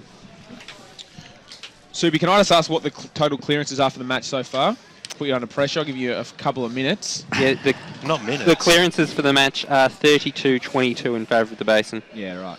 Challenge accepted and won. Love your work, Soupy. Ball back in the centre here. Thrown up. Batty won it down. He's dominating the rucks, as you've said. Came out to... in the end, Morris, ball out the back, comes out to Brown. Eventually got a decent kick away. He's been a little bit iffy today, but he got it out to Brown. Over the top, Thompson the lead. Took it in front of Braden Cross.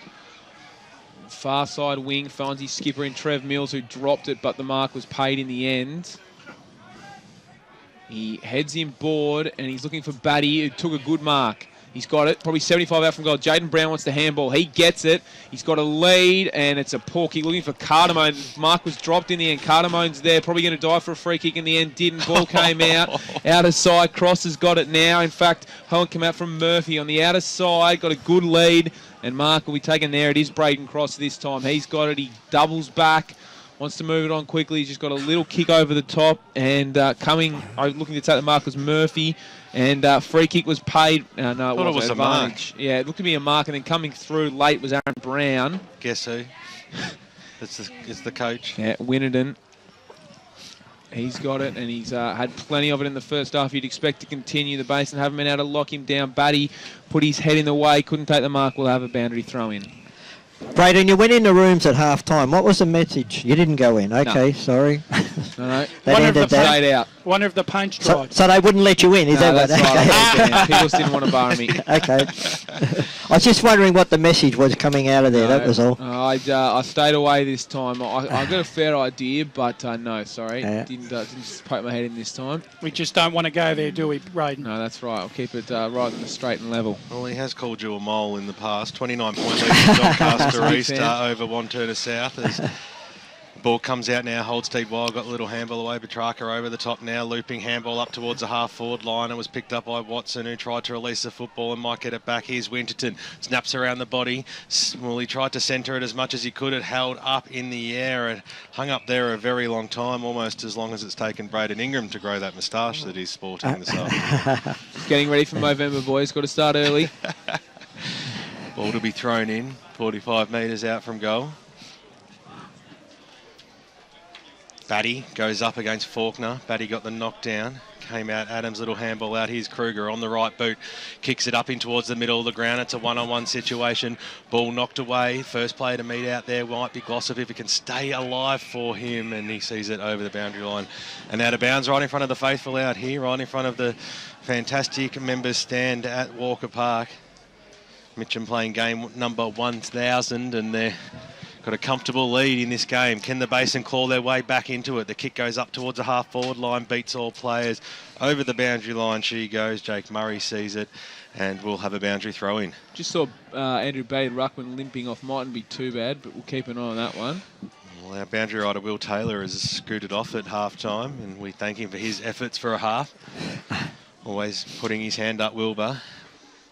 Hythe brings it in, brought to ground Jackson Keane, who's kicked one goal already in this match. Would love to snag 1 or 2 in this third term and get his side right back into this. Kicked 5 last week. Hythe throws it up, knocked down there by Malik. Bouncing football, but Mitchum win the footy and kick it up towards the half-forward line. Maybe a little bit of holding there to Cripps. The umpire said it was okay. Picked up there by Chris Ogle. He's kicked 3 goals. He drives the ball long. Is it going to bounce favourably for Faulkner, who got a little bit of a shove in the back as well? Or he might have got boots of ball anyway. That's a second one down that end, which has been at the toenail. Fantastic goal there, and Mitchum get another one, and it's the first of this, or the second of this third term. They are 75, leading by 39 points now, and the Basin are 36. Top of the table clash out here, and all of a sudden this game's breaking open a fair bit, Ray. Yeah, look, it's quite evident to me that, and I picked it up halfway through that second quarter. It's the speed across the ground also of Mitchum that is actually hurting the Basin. To me, the Basin looked very slow. They were okay for a quarter and a half, but now they've just run out of that steam. 2 goals to Faulkner. Malik went up, got a bit of an even tap. Ball comes out to Morris. He got his kick smothered there by Petrarca. Malik kicking off the ground, didn't go particularly far. Handball came out the back. Good tackle laid on Cripps. He tried to play for a free kick, and in the end he got one. So Lockie Cripps got it in the centre of the ground. Also, just Ray, I think the Basin, they like to get that handball out the back, and it's really been cut off well today by Mitchum as Cripps pumps forward in the direction of Finlay. He got a push in the back, but wasn't too much in it. Handball came out. Good tackle late in the end. Looked to be there by Morris, and we'll have a ball up. Stoppage finally in Basin's forward 50. They can look to create something here. Well, they got to look at their entry into the 50 as well. I mean, they've just kicked it high and long every time. That's because they've got no key forward targets, right? But if they've got no key forwards, the forwards have got to move and they've got to kick it into the open space. That's what Mitchum do. And then they can run onto it, whereas they're doing nothing. They're playing into Mitchum's hands. Ball thrown up. Scrappy clearance trying to rip it out of some hands there was Adam Reid. Diving in the Cardamone snap from Michael Thompson. It's out to the left-hand side, and that's where it will stay.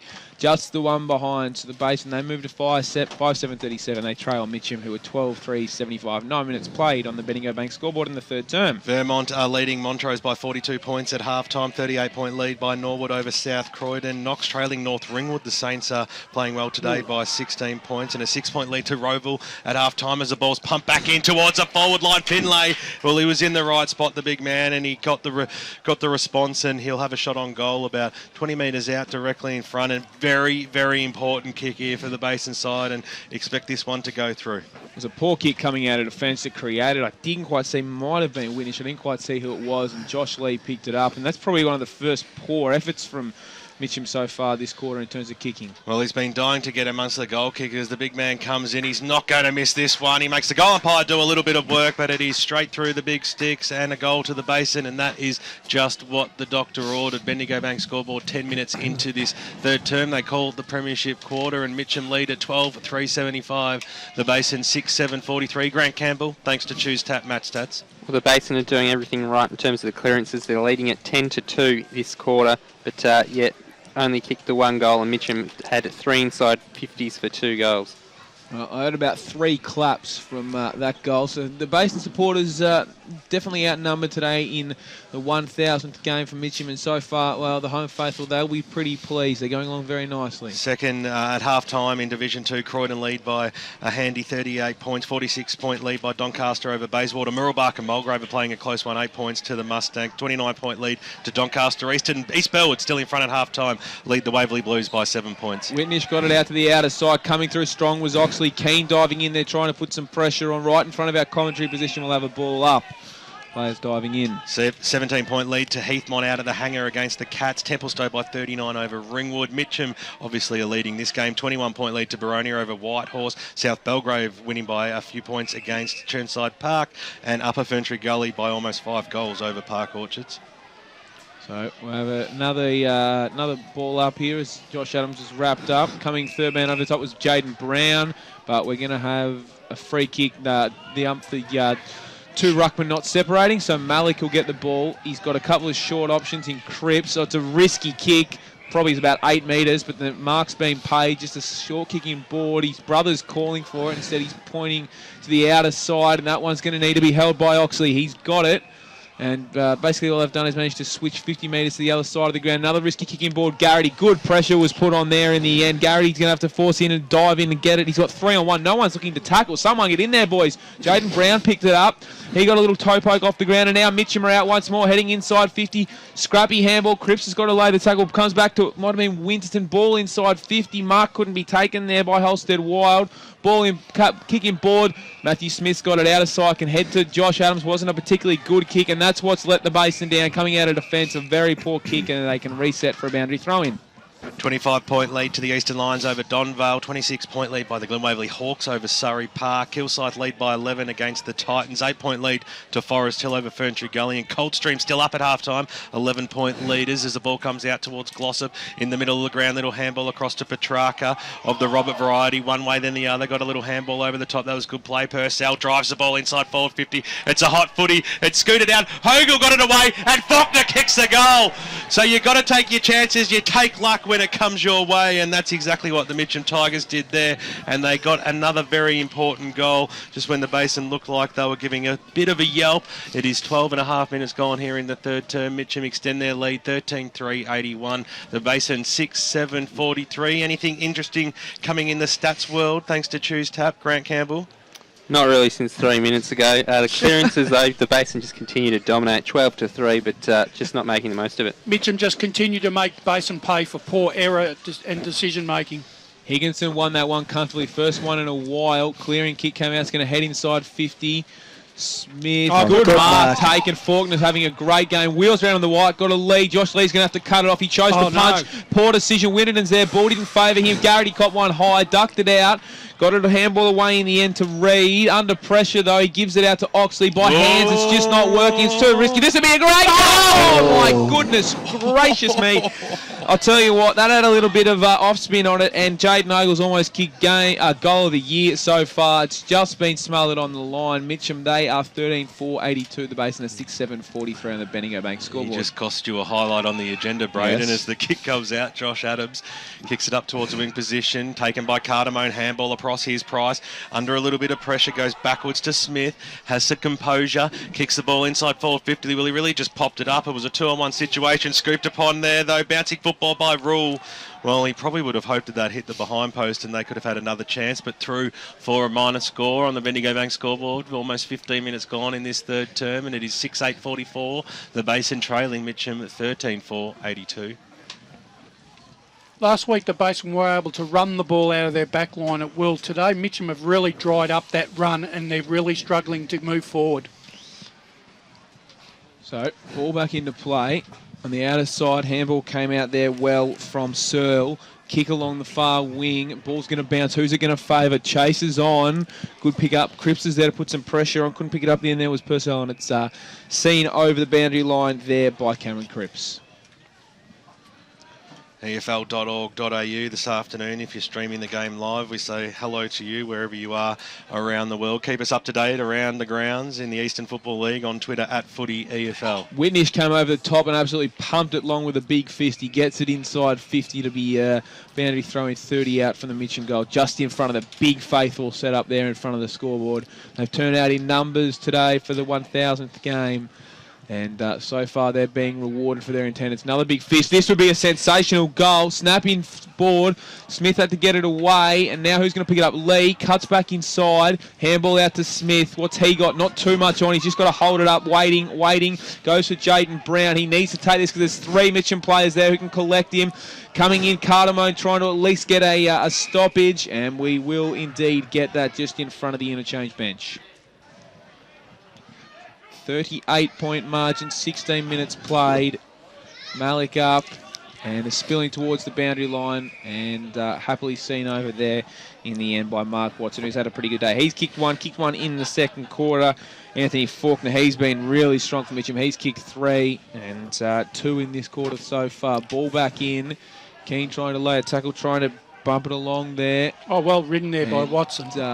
Good tackle aid in the end by about 3 Basin players. Ball up. 3-quarter time, Glen Waverley Hawks lead 54 to Surrey Park 17. So looks like it might be 5 in a row for the Hawks. And an early finish for him as well. Higginson won the tap. Kick inside 50 comes from Petrarca. Good fist come over the top there from Cripps. Saved the day. Josh Lee fumble causing some issues though. Might have been a free kick from Mitchum. We'll have a ball up though in the end directly. About 40 out directly in front as Witchell gets up with the ball. Umpire doesn't muck it around.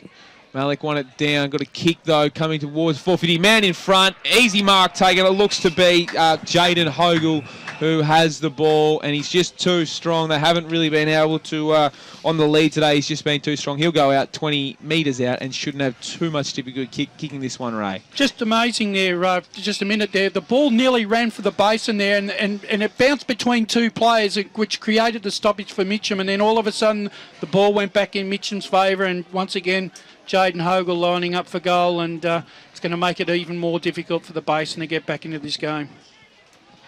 So, Hogle kicked 1 today in the first quarter. Bit of breeze about, so he tosses the grass in the air, but to extend this lead once more, he makes his way in and he loves it. He says, boys, get around me, pump the crowd up. He has his second. Mitchum, they are 14-488. And, well, the Basin, they are languishing now. They are 6-8-44. We've played just about 18 minutes in the third term on the Bendigo Bank scoreboard. Well, Brash, this quarter's certainly blown your stats out of the park because you said, it's the Basin's their third quarter's their best and Mitchum it's their worst, but it's certainly the other way today. Just shows you how much stats lie, doesn't it? Well, they're okay. Well, the stats are there. I'd say it's certainly something they would have had to have concentrated on during the week to get on top of them as the ball back in the middle of the ground. Always stick up for your stats, Brash. They are sensational. Cross little handball out wide. Higginson, he did well. He's wintered and on the right boot. Short passes on. It was a chip kick that needs to bounce favourably backwards. Comes out now to Petrarca on the left boot. Kicks it to the top of the square and standing all alone. I think this might even be Glossophy. Will just go in and slam another one home, and they are absolutely lapping it up. It was Chris Witchell who put that one through for the Tigers. I thought Glossop with the long sleeves might have snuck down there, but a fantastic bit of play. We haven't seen a lot of him this afternoon, and the score on the Bendigo Bank scoreboard, 94 plays 44, so it's a 50-point margin. It's over the 3-minute buffer now, so Grant Campbell's ready to talk, thanks to Choose Tap. Yeah, that's exactly right. Contested possessions this quarter, 28-17 in favour of Mitchum. Inside 50s, 9-5 their way, so they're really starting to dominate. Basin starting to be made look silly here. Another centre clearance for Mitchum. Ball bouncing inside 50. Garrity's trying to tab it. Somehow got in front there to Andretta. Bouncing ball. Cripps is under pressure. Could get out-bodied here. Saved the day in the end. Daniel Price running through to flick it through for a behind. But at the moment, the Basin really struggling to keep up with, the top of the table, Mitchum. That's where they're going to be at the moment if they continue on this path. Hope you're enjoying Billie Jean, Barry Cox. I think that's what came through the headset then. Kick back in the middle of the ground. Knocked away. You hear the moans of Brash there, but the Basin might get another chance at this as the kick goes up towards Rule across the half-forward line one way, then the other. Looping handball over the top. They need something to come of this play. The Basin, a driving kick on towards the goals, and it's gone all the way through. Fantastic bit of play there by Thompson. He kicks his first goal of the afternoon, and the Basin get the quick reply on Mitchum's last bit, but it's still a 44-point margin, and it's dangerous territory. Can they pile on a few in time on, which we have just hit? It is 95 playing 50 on the Bendigo Bank scoreboard. One good player for the Basin so far, Josh Lee. Look, he's worked his butt off. He's been really good. And he was the player that cleared it from the 50-metre arc up this end, and finally they got it down there and got a goal. Back in the centre, Higginson won it. Comes out, though, to Julian Petrarca. Hasn't he been good? Not a great kick, though. Give him man a wrap. Direct turner finds Daniel Price. He played on almost. No umpire gave him benefit of the doubt. He heads out to this side of the ground, the broadcast position. Kruger read it well. He plays on, puts himself under a bit of pressure. It's a poor handball. Put Trev Mills, his skipper, under pressure. Picked up by Jaden Brown. Goes to the long handball out the back. Needs it to bounce and sit for him. Price tackle. Almost got wrapped up. He's run himself into trouble. Luckily, Oxley got it on the boot. Mark, direct turnover. In the end, finds Mark Watson, and that's been the problem in the Basin when they've been found wanting under pressure. Turnovers have allotted fairly quickly, and Watson just happy to slow it down here. In the end, he will just head down the line. Nice kick. Packed formed. Flying there was Whitnish, couldn't take it. He got tackled in. He tackled in the end, Mike Loxley, and we'll have a ball up just inside, probably 44 metres out from the Mitchum goal, who lead by 45 points. Good tap came out to that man in Whitnish. He got wrapped up pretty quickly in there. Good pick up by Malik. He was loping out slowly. They needed him more quick. Picked up the ball there to Robert Petrarca. A couple of heavy bumps laid, and holding the ball in the end. Good tackle laid by looked to be Matthew Smith. Yeah, that was definitely holding the ball there. Tried to beat two players. Smith doesn't muck around, gives it off to his skipper in Trev Mills. Those two men, they look very alike with the big shoulders. Finds Keane, no, missed him. Couldn't take it, man. Couldn't take it, the 3-foot man, and it dribbles out of bounds for a throw-in. 22 minutes played here, and it is Mitchum by 45 points in the third term. Needing to snag a couple in this last 5 to 10 minutes. Bit of play here. The Basin picked up there by Bell. Got boot to ball. Bouncing football in the middle. Here's Whitnish. Hasn't he been super all afternoon? Little look away handball. Found Cross, who had time. Short passes on. Oh, the kick wasn't too crash shot as Price will run after it. Hoger was in there. Nicely done there by Cripps to get it to Price. He's under pressure. Handballs it to himself. Some teammates have found their way over for some support. And the kick goes over the boundary line and out of bounds. The pressure of this Mitchum side has been magnificent all afternoon, and you can certainly understand why they are leading quite convincingly on the scoreboard. Gone 22 and a half minutes here as the kick goes to the top of the goal square. Big fly over the back there by Marrow. He couldn't pull the football down, and I think it might be still alive. No, out of bounds it goes. Hit the behind post. Grant Campbell, thanks to Choose Tap Match Stats. Mitchum have won the last 9 clearances after they trailed early in the quarter, 12-3. We can hear you guys. That's why there's an on-off button. The umpire throws it back in. Faulkner got it down. Comes out Petrarca. Robert Petrarca has kicked one goal. It scrambled towards the goal line and knocked through for one behind. Good diving play there by Daniel Price. Forces the minor score, and on the Bendigo Bank scoreboard, 24 minutes gone, third term, 96 plays 50, 46-point lead to the Tigers. He looks for Patch Adams, and he finds him. Now, he's got Michael Thompson leading for him, and it's a poor cook. He can butcher the football times, Josh Adams. He is a prolific ball winner, but sometimes he just doesn't use it well. Handball came out to Josh Bell, who pumps it inside 50, looking for Mark Watson. Missed him. Good mark in the end by Lockie Cripps. He'll head back to this side of the ground, looking for Cardamone. He'll take it. He'll play on. He doesn't have too much on. There was a poor handball. Price has to juggle it. Got it back to Cardamone, who just whacks it on the boot, and it's Mitchum everywhere. This is a real issue now for the Basin. Mark taken there by Jaden Hogle. Kick 2 this afternoon, and numbers behind the ball here for Mitchum at the moment. He can just pump one backwards if he wants, but instead he's got a good lead, and Mark will be taken in the end. Running forward there was Robert Petrarca. And just directing traffic at the moment. The Basin just look to be a little bit standstill, all sitting behind the ball, just trying to stop this flow of scoring. Heads into the pocket, and coming through almost to the mark was Faulkner. Hasn't he been good? Oxley got a kick into his own man in Daniel Price. And it'll be a boundary throw. It's 30 out from the Mitchum goal. They're kicking to the left of your radio dial, and it's Mitchum by 46 points late in the third term. So umpire to bring it back into play now. And either side snagged themselves a late goal. Going in after it was Cripps.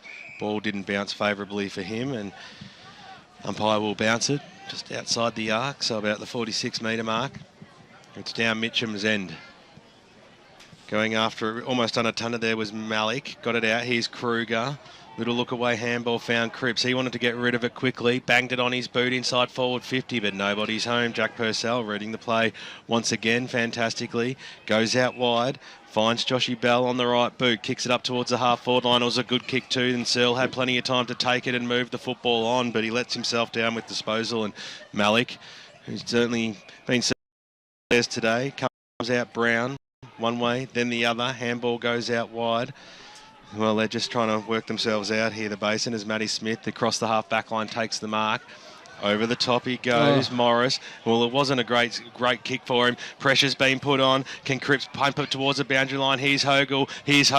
It's Chris and Jaden working together. Faulkner came in. Hogle, little kick off the ground. It might still be alive. Faulkner gets boot to ball. Hogle comes in, and the umpire says it hit the post. So, well, it was tense moments there as Mitchum tried to put another one on the board, but on the Bendigo Bank scoreboard it sees one more behind. 15 goals, 8.98, plays 7.850, 26 minutes gone. Price brought it back in, found John O'Morris, who then found Cripps about 50 out from his defensive goal face. He goes back in board to Morris, who just took it. He plays on now, out of side, pumps it long, looks to be Finlay. Good mark taken there in defence. Just trying to see as he gets up. It's Lee Warren in the end. He kicks back into his defensive half. And they're just playing around pretty comfortable at the moment here.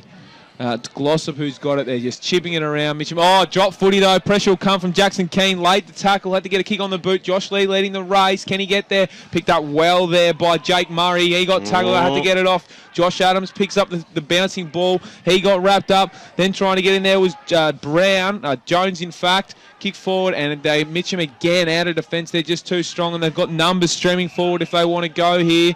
Bring it inside 50. Got a couple of leads inside the 50-metre. Good smother there. Cripps got a little hand in on Hogle of the Chris variety, but Mitchum just too easy coming out of defence there, BWS.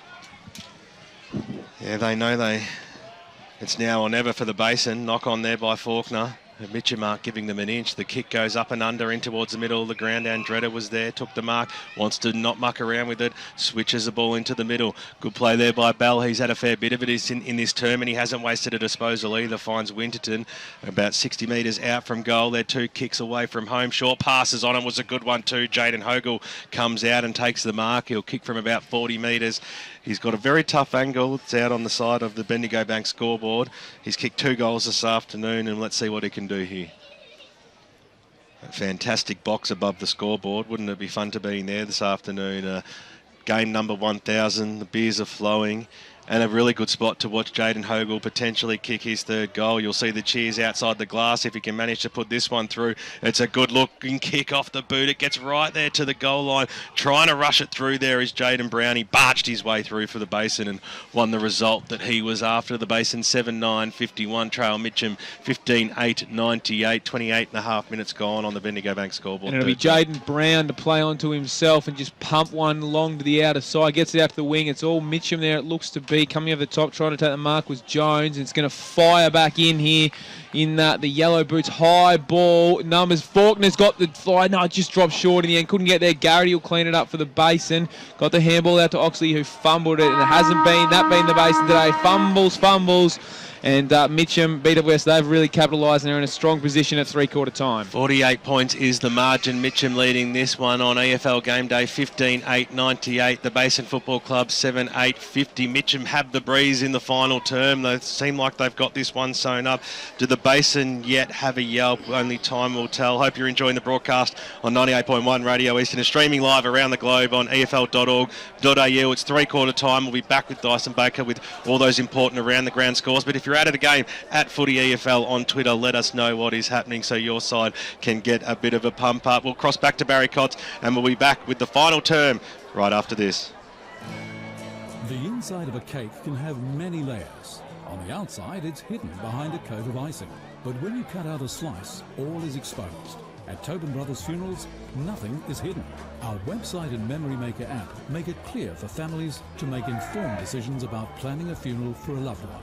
That's an example of how Tobin Brothers Funerals is taking transparency to new levels. Find out more at tobinbrothers.com.au. Tobin Brothers Funerals, celebrating lives. Program sponsor.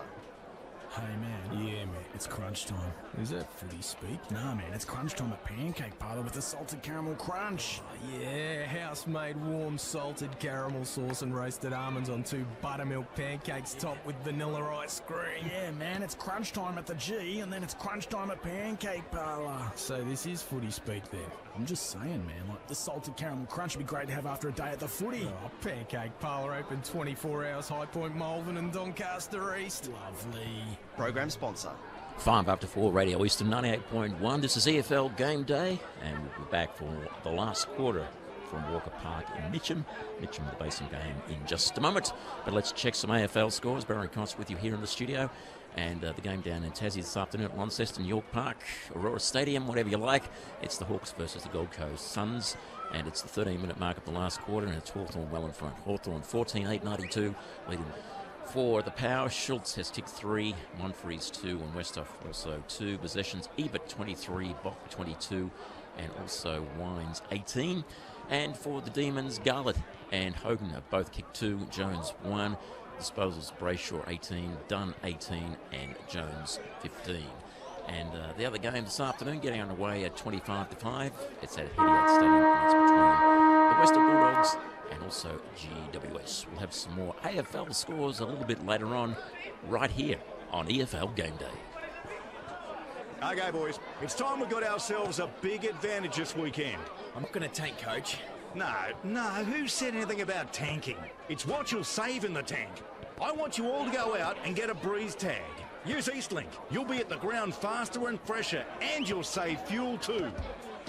Get a breeze tag and use Eastlink, the quickest way to get around Melbourne's East. Arrive fresher, play better. Eastlink, it's time better spent. Program sponsor. Every Sunday morning from 10 a.m, make sure you have your radio dial locked right here on 98.1 Radio Eastern for EFL Sunday. We'll bring you a full wrap-up of all of the previous day's action, including all of the winners, losers, best players and goal kickers, and we'll chat to some of the winning coaches and headline makers. We'll also have our EFL Sunday headlines every Sunday morning to keep you on the loop with everything that's happening in the Eastern Football League. So don't forget EFL Sunday, 10 a.m. each Sunday morning, for all of your EFL winners and losers right here on 98.1 Radio Eastern. For all things EFL, The Huddle. Good evening, Eastern Football League lovers. One of the punishments is you've got to get spray tan the Friday night before a game. Oh, nice. Wash all the jumpers. And of course, he is Glenn Archer, and welcome to the program tonight. G'day, Glenn. G'day, guys. How you going? If it was up to Dino, he's winning the league DNF, our VNF. How much longer we've got to see Stewie Wine going around in the Eastern Football League? Probably about 1/4. 6 p.m. every Wednesday on 98.1 Radio Eastern.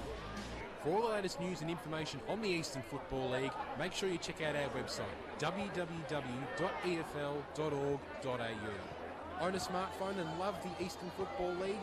Then the EFL mobile web app is a must for you. Go to m.efl.org.au to access fixtures, results and ladders for all EFL grades. You can also receive live around-the-ground scores every Saturday afternoon right from the palm of your hand. And contribute to the mighty EFL forum while you're online. Download the EFL mobile web app to go live and local for your footy this season, right from the palm of your hand. EFL Saturday Game Day continues. Let's head back and go local for your footy. Welcome back to Walker Park here in Mitchum, and what a day of Eastern Football League action. It's an intriguing contest. Or a couple of intriguing contests right across the Eastern Football League, I should say, here at Walker Park.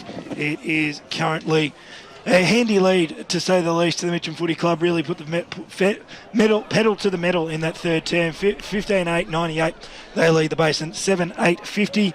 Going around the ground, looking at a few scores that are coming through. Blackburn 14-11-95, lead Lilydale 6-38. East Ringwood 5-6-36 trail Roval 7-19-61 by 25 points. Knox and North Ringwood, it's currently a 20-point lead in favour of North Ringwood. North Ringwood are 9-6-60 and Knox currently 5-10-40 I should say. Norwood lead by 64 points over South Croydon. Vermont Montrose is currently running late to the rest of the games that we've got. Croydon out to an 83-point lead over Scoresby. Doncaster now lead by 71 points over Bayswater. What does that scoreline mean for the Bayswater Footy Club? Mulgrave 27-point leaders over, Mooroolbark 27-point leaders over Mulgrave. Donny East lead by 26 points. Dean Lindback has 6, and East Burwood lead by 27 points over Waverley. Braden Ingram. Thank you, Dyson Baker. Back in the centre, it's a 48-point margin here to Mitchum. They're pretty comfortably in the lead. Ball comes out of the centre to Bell. He got it away to Neil Winton. It hasn't even been sensational. Got it down the ground, free kick and a mark taken. I don't think the umpires quite know what's going on. I think most players had stopped, but in the end, Jared Andretta took the mark, and he'll go back, kick from about 43 metres on a very tight angle. But if he kicks it, it'll be a pretty good effort indeed to extend the lead here and really end all hopes. On his way in, it's out to the left, and that's where it'll stay. Just the one behind. And just quickly, some news down at the Basin huddle, boys. Andrew Batty's done for the day. A bit of a left hamstring tightness, so he's all wrapped up and won't be got back on for the rest of the day. I think a little bit of precaution given their given the game looks to be pretty much out of reach at the moment. So Batty done for the day. Update on that Roval score, they're actually 7-21, right? 7-21. Bit of goal kicking practice at Seabeck. That's right. Ball came back in and found Mills, got it out to Rule. Matthew Smith, they're looking to run in numbers here. Thompson's got it on the wing, looking for Fingers Finlay, and he takes a good, strong mark. Now, he'll probably on a similar angle and a similar distance just to what Andretta was a second ago. He's not going to muck around. Wheels on the right, and it needs it to come back. It'll hit the centre of the upright of the right hand behind post, and it's one behind. So the two sides sharing behinds to start the quarter. It's Mitchum 15-9-99 leading the Basin 7-9-51. Played a minute and a half in the first term on the Bendigo Bank, in the final term the Bendigo Bank scoreboard. Plenty of great final terms happening around the east at the moment as a strong mark's been taken by Whitnish on the second bite. He's been good, Brash. Kick on the left boot goes he up certainly towards has the BWS. I'll answer your Brasher's not turned on. Yeah. Oh dear, first time I've done it all day as well. As the kick goes out towards the boundary line, and it is seen over by Lachlan Cripps, who's kicked one goal today. That's not a bit of jet lag coming in, is it, after the trip down from Sydney last night? Huh? The night before, as the umpire brings the ball back into play. Andretta goes after it again, left it for his teammate, wrapped up by a couple of bears in a bear hug, so to speak, and you'll see a bounce. It's about 35 metres out from the Mitchum goals. Bit of a lull at the moment. Not much coming through the effects, Mikes. Can Mitchum spark things up a little bit? Holds D. Wild got the handball away. The kick goes up towards the top of the goal square. Bouncing football, it comes out towards Rule, who got a little toe poke on it, but it was enough to get it out of that danger zone. Ball scoots out through the arms there of Keane. Another kick on the ground goes up towards the area of Morris, who got a handball away. They'll put under pressure from the get-go, and the kick goes over the boundary line and out of bounds on the full, with Mitchum to restart their angle at it. Short passes on is Higginson. That's ignored. Kick goes up towards the half-forward line. Oh, it fell over the back of the pack. It comes out now. That's okay there by Cross. Got it away to Searle. Searle on the left boot. Oh, it was a clever kick just to pop it up into the hot spot. But the Basin have the numbers, and here's Brown. He arched the back, put himself under a little bit of pressure. Might get the old 1-2 here. Eventually does. Backwards to go forwards. Might have to be the play here. The kick goes up towards centre half back. Little handball over the top. Well, it's dangerous. There was Smith was in there. Out it comes now to Reed. On the right boot. Kicks up towards the half-forward line. It was a good, well-weighted kick to Aaron Finlay. Sticks the jukes out and pulls one in, and it might be just within his range. He doesn't want to muck around with it either, does Finlay. He's kicked one this afternoon right to the goal square, and guess who? Purcell takes the mark. He's played that quarterback role, that deep in defence role all afternoon. Yeah, look, his experience has certainly shown out. Purcell went to the outer side and found Jared Whitnish. He doesn't muck around. He's got a man leading up, but found Daniel Price. He was looking for David Searle. Ball spills over the line pretty easily in the end. He's had a good game. He's had a good game, I think, Daniel Price. He's tried real hard today, Braden. Yeah, I don't think there's too many Basin players you could say. I think Jaden Brown's probably the player that stands out to me. He's had a really good game, but he's been indicative of the way the Basin have played, that he's butchered the footy a lot and a lot of fumbles, and that sort of just reminds me of the way the Basin have played all round. As the ball comes out, Winterton, he has just had it on a string today. Good kick inside 50, a great kick inside 50.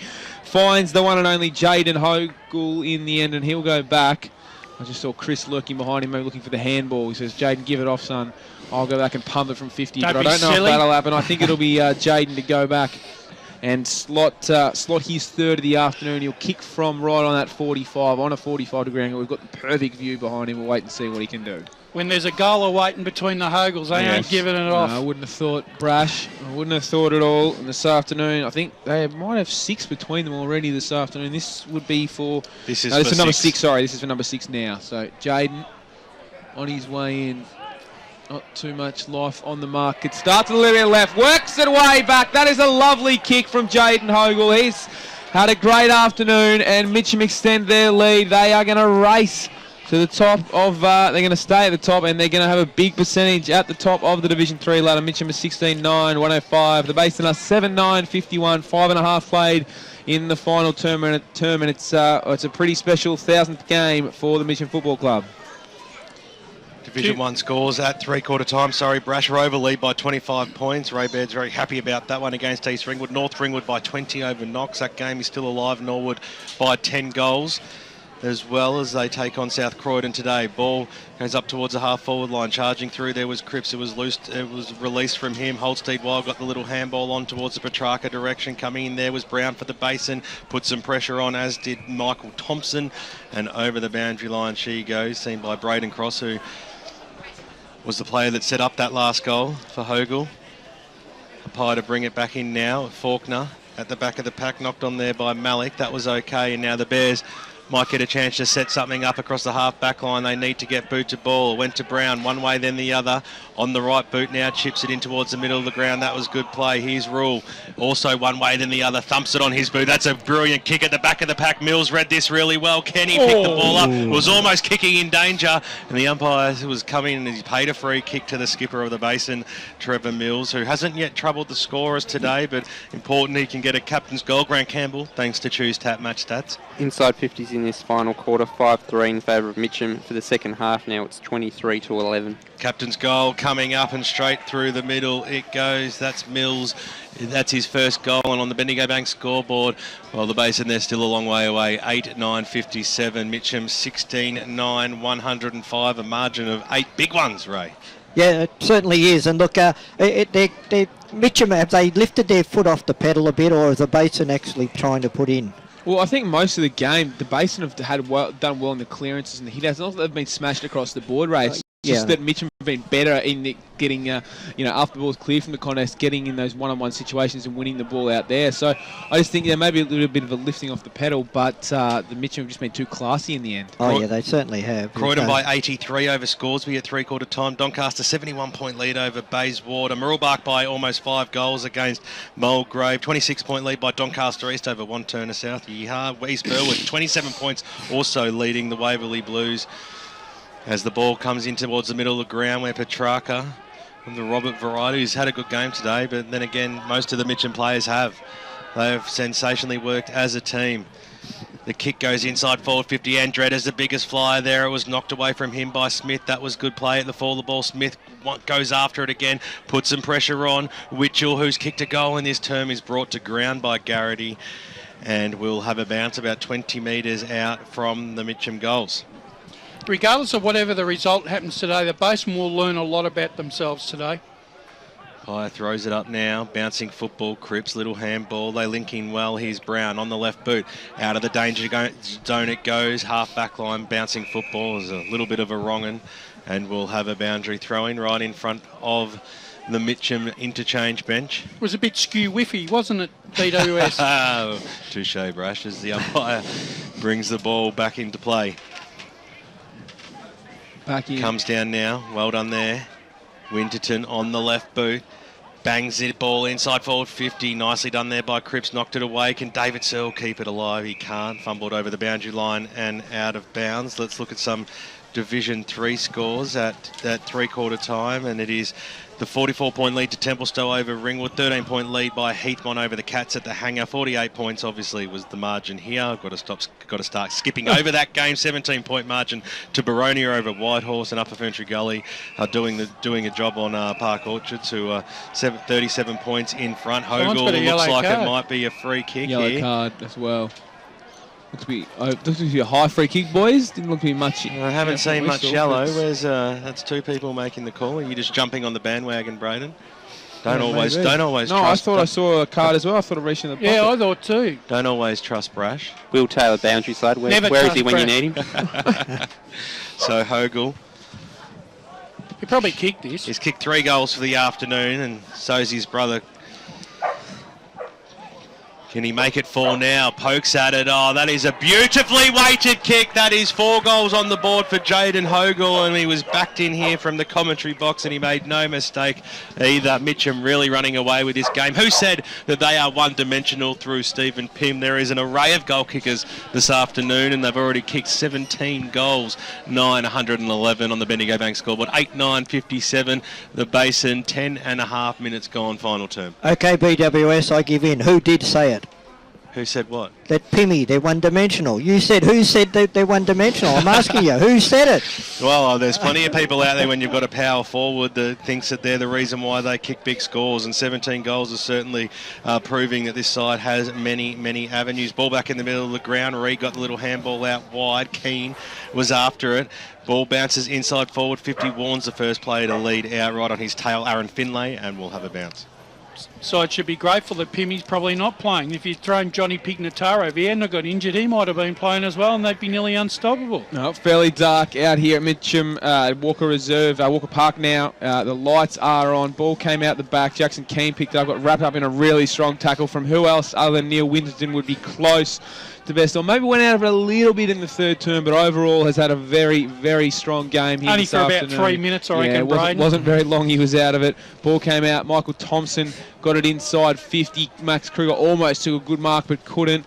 Leading to chase the ball there. Picking it up was Jack Purcell. Under pressure there. Gave it out to Lee Warner. The ball spills over out of bounds directly in front of the faithful.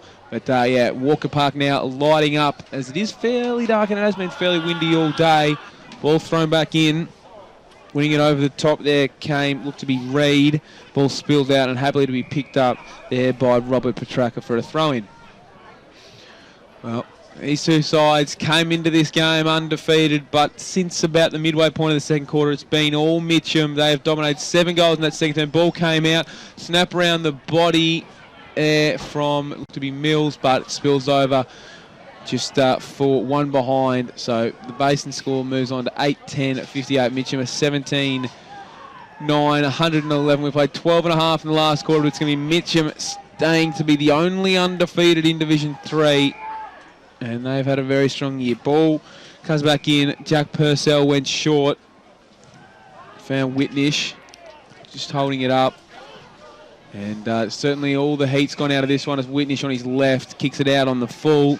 Picked up by Price. He'll head inboard and finds Aaron Brown on his left, looking the Finlay direction. Good mark in the end, taken by Aaron Finlay. So he'll go back. He's had a couple of marks this quarter and hasn't made a distance on either of them, trying to take the kicks quickly from about 45. This time he'll kick from about 37, 38 metres on a slight angle. Shouldn't have too many issues, but he kicked 7 last week, did Fingers Finlay. They've had 8 single goal kickers this afternoon, the Basin, so if he puts this through, it'll be the first multiple. Yeah, and he's on his way in. He's certainly been kept very quiet. Great effort by Mitchum today, and he has snuck it out to the left-hand side, just the one behind the Basin. They are 8-11-59.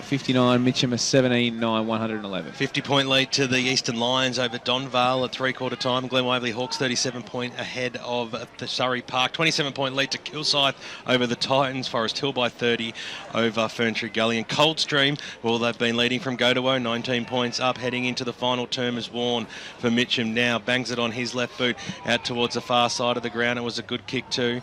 They're just slowing things up a little bit here, the Tigers, as the kick goes in towards the Andretta direction. He's certainly come into this game in the second half, which has been good to see. Almost might get a 25-metre penalty there as Adams got very close to the man on the mark. It's Andretta, goes all the way, and it's cheered through. Fantastic bit of shepherding on the goal line, and Andretta for the Tigers kicks his first goal of the afternoon. They're sharing it around magnificently, and on the Bendigo Bank scoreboard as we cross the 14.5-minute mark of this final term, it is Mitchum 18 goals, 9, 117. The Basin 8-11, 59. It's a celebration. Oh, look, the game's certainly over. It's done and dusted. But look, I just hope that the Basin, look, you have a look at some of their players now. Their heads are down. They've got to just hang in there and not let's outscore the Mitchum side for the last 15 minutes of the game at least. I'll come back to that point in just a moment. Ray back in the centre. Jones went up, won it out to Reed. The ball's going to come out through Thompson, gets it out to Brown, wheels around to the left, looking for Josh Lee. He's got to beat two men, and he's probably going to struggle. Warren there trying to pick it up. In fact, it's Bell in the end. He couldn't do much with it. Ball close to the boundary line, and Cross happy to see it over in the end. In fact, it's going to be a free kick for High. It's going to go the way of Daniel Price, one of the few strong players for the base. And I say that he butchers the ball into the centre. Direct turnover, falls into the arms of Holstead Wild. Got the handball off to Whitnish. Good kick on the lead. And ball in the hands of Jake Murray. Just slows up a little bit, deciding what to do. Got it just on the cricket pitch. Heads out to the pocket on our side, commentary side of the ground, and it's punched over by Pat Garrity for a throw. I just think against Chirnside and the Ringwood, the Basin probably took those games a little bit easy, and then against Silver they didn't have too much trouble. But I think they were sort of waiting for Mitchum, not necessarily playing their best football, and they've been found out today because Mitchum have shown just how good they are. Ball came out of the contest. And almost picked up, but couldn't be there by Petraka. Tackle laid there, players diving in, including Cardamone, and we'll have a ball up. But there's just been too many players today, Brash, Wraiths, and the Basin that just really have done very little. Yeah, but that's sorry, Brash. That's because the opposition don't let them, and that's what you've got to learn. You know, when you're playing the top sides, you've got to learn that there's no easy ball. Cross broke a tackle, got a handball out. It's come to Petraka again. Real round on his left. Oh, that is it would have been a very nice goal is what it would have been. Instead, it's just one behind. And Mitchum, they are 18-10, 118. The Basin 8-11, 59. We've played close to 17 minutes in this last term. Jules will be filthy on that one too, yet to kick a goal this afternoon. So he'll be wanting to get amongst it. I'd be interested to see who won I reckon Mitchum will win the stoppages, but I reckon Basin have probably won the clearances. We'll get Soupy onto that one. Yeah, well, he's been a bit quiet so far, so let's cross to him and head over to the Choose Tap stats man, Grant Campbell.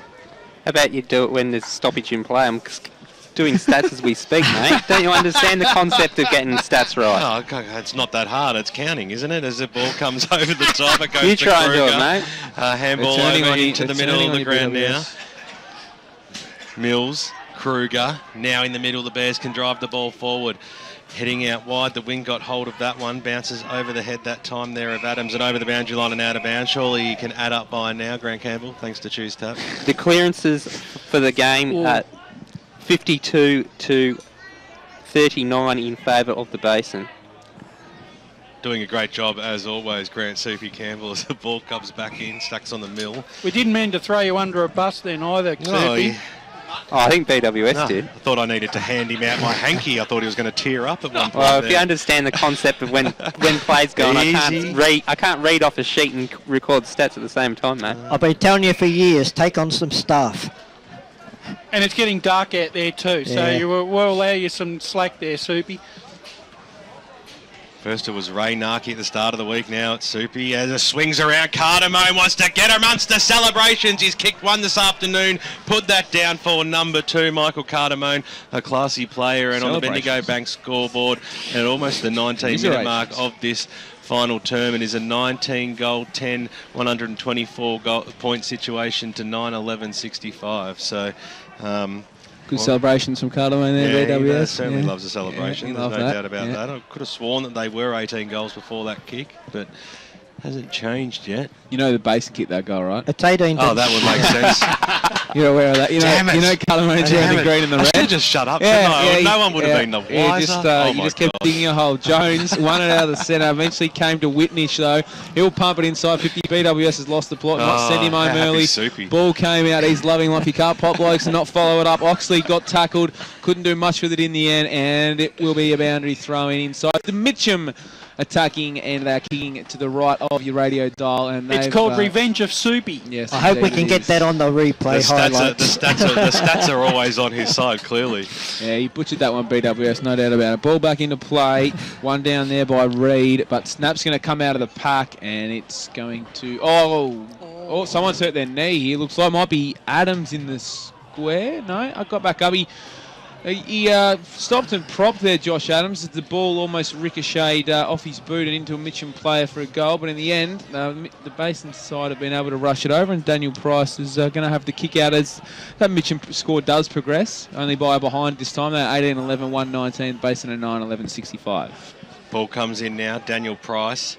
Oh, it was a fantastic looking kick out to gained every bit of 60 metres there. Aaron Finlay come a long way out from goal, takes the mark as a sloppy kick off the boot, but it bounces favourably there for Reed. Had to trap the football, then go back towards the Finlay direction, and then all of a sudden Mitchum can just cherry pick it off. Holds deep wild, kick out. Finlay got his big mid on it, then handball over the top. It was a little bit hospital-like, got it to Jones. In the middle of the ground now, they can work themselves out. Price was clever in the contest, but he had no support, and here's cross now for Mitchum as he drives the ball forward. And Hogle comes out and takes a mark. So, well, they make you pay when you make mistakes, don't they, Ray? And clean skills has seen Mitchum go forward once again. And this time they might be going for goal number 19. Yeah, they certainly do make you pay. And that's a difference when you're playing the top sides and some of the other sides that are around you when you're around about fourth spot. You know, if you make a mistake, it hits you on the scoreboard. Mitchum have been fantastic today. I think from the very start, Brasher, that they come to play. Yeah, they were challenged in the first quarter by the Basin, but they've really hit back since the second quarter. They really they've muscled them. They've mauled them, really. So Hogle leans over the football. He wants goal number 5, and it's gun barrel straight to 5 on the board now to Jaden Hogle. He skipped 2 clear of his brother Chris, and on the Bendigo Bank scoreboard, finally it's goal number 19 for the Mitchum Football Club. A 10-goal lead out here, a massive 60 points as we cross the 21.5 minute mark. I can see Soupy keep raising his arm, but I don't know whether I should cross down to him, but I will. Grant Campbell, thanks to Choose Tap. Inside 50s in this final quarter, 13-8 for Mitchum. In the second half, 31-16. And a question for Braden, how many best 22 players of the Basin missing? Because if these two teams played again, it's hard to see the Basin beating Mitchum. Yeah, there's not too many. I'll come back and try and work it out and get back to you in just a second. Heathmont win by 61 points over Sylvan this afternoon at the Hangar. Big smile on Dyson Baker's face. Haven't they come to play over the last month of footy? Mills got a scrappy ball forward, but it was cleaned up pretty easily in the end. Lena chased the balls for Tracker, picked up by Whitnish in the end. Got a handball out to Bell. They're just toying with the Basin now. Back to Whitnish. He'll kick around his left and send it inside 50. Ball came over the top there. It was Thompson trying to bring it down. Garrity picked it up, did well. Handball out to Kruger. He's got time. Might give to Price. No, in the end, gave to Brown, who dropped the pill in the end.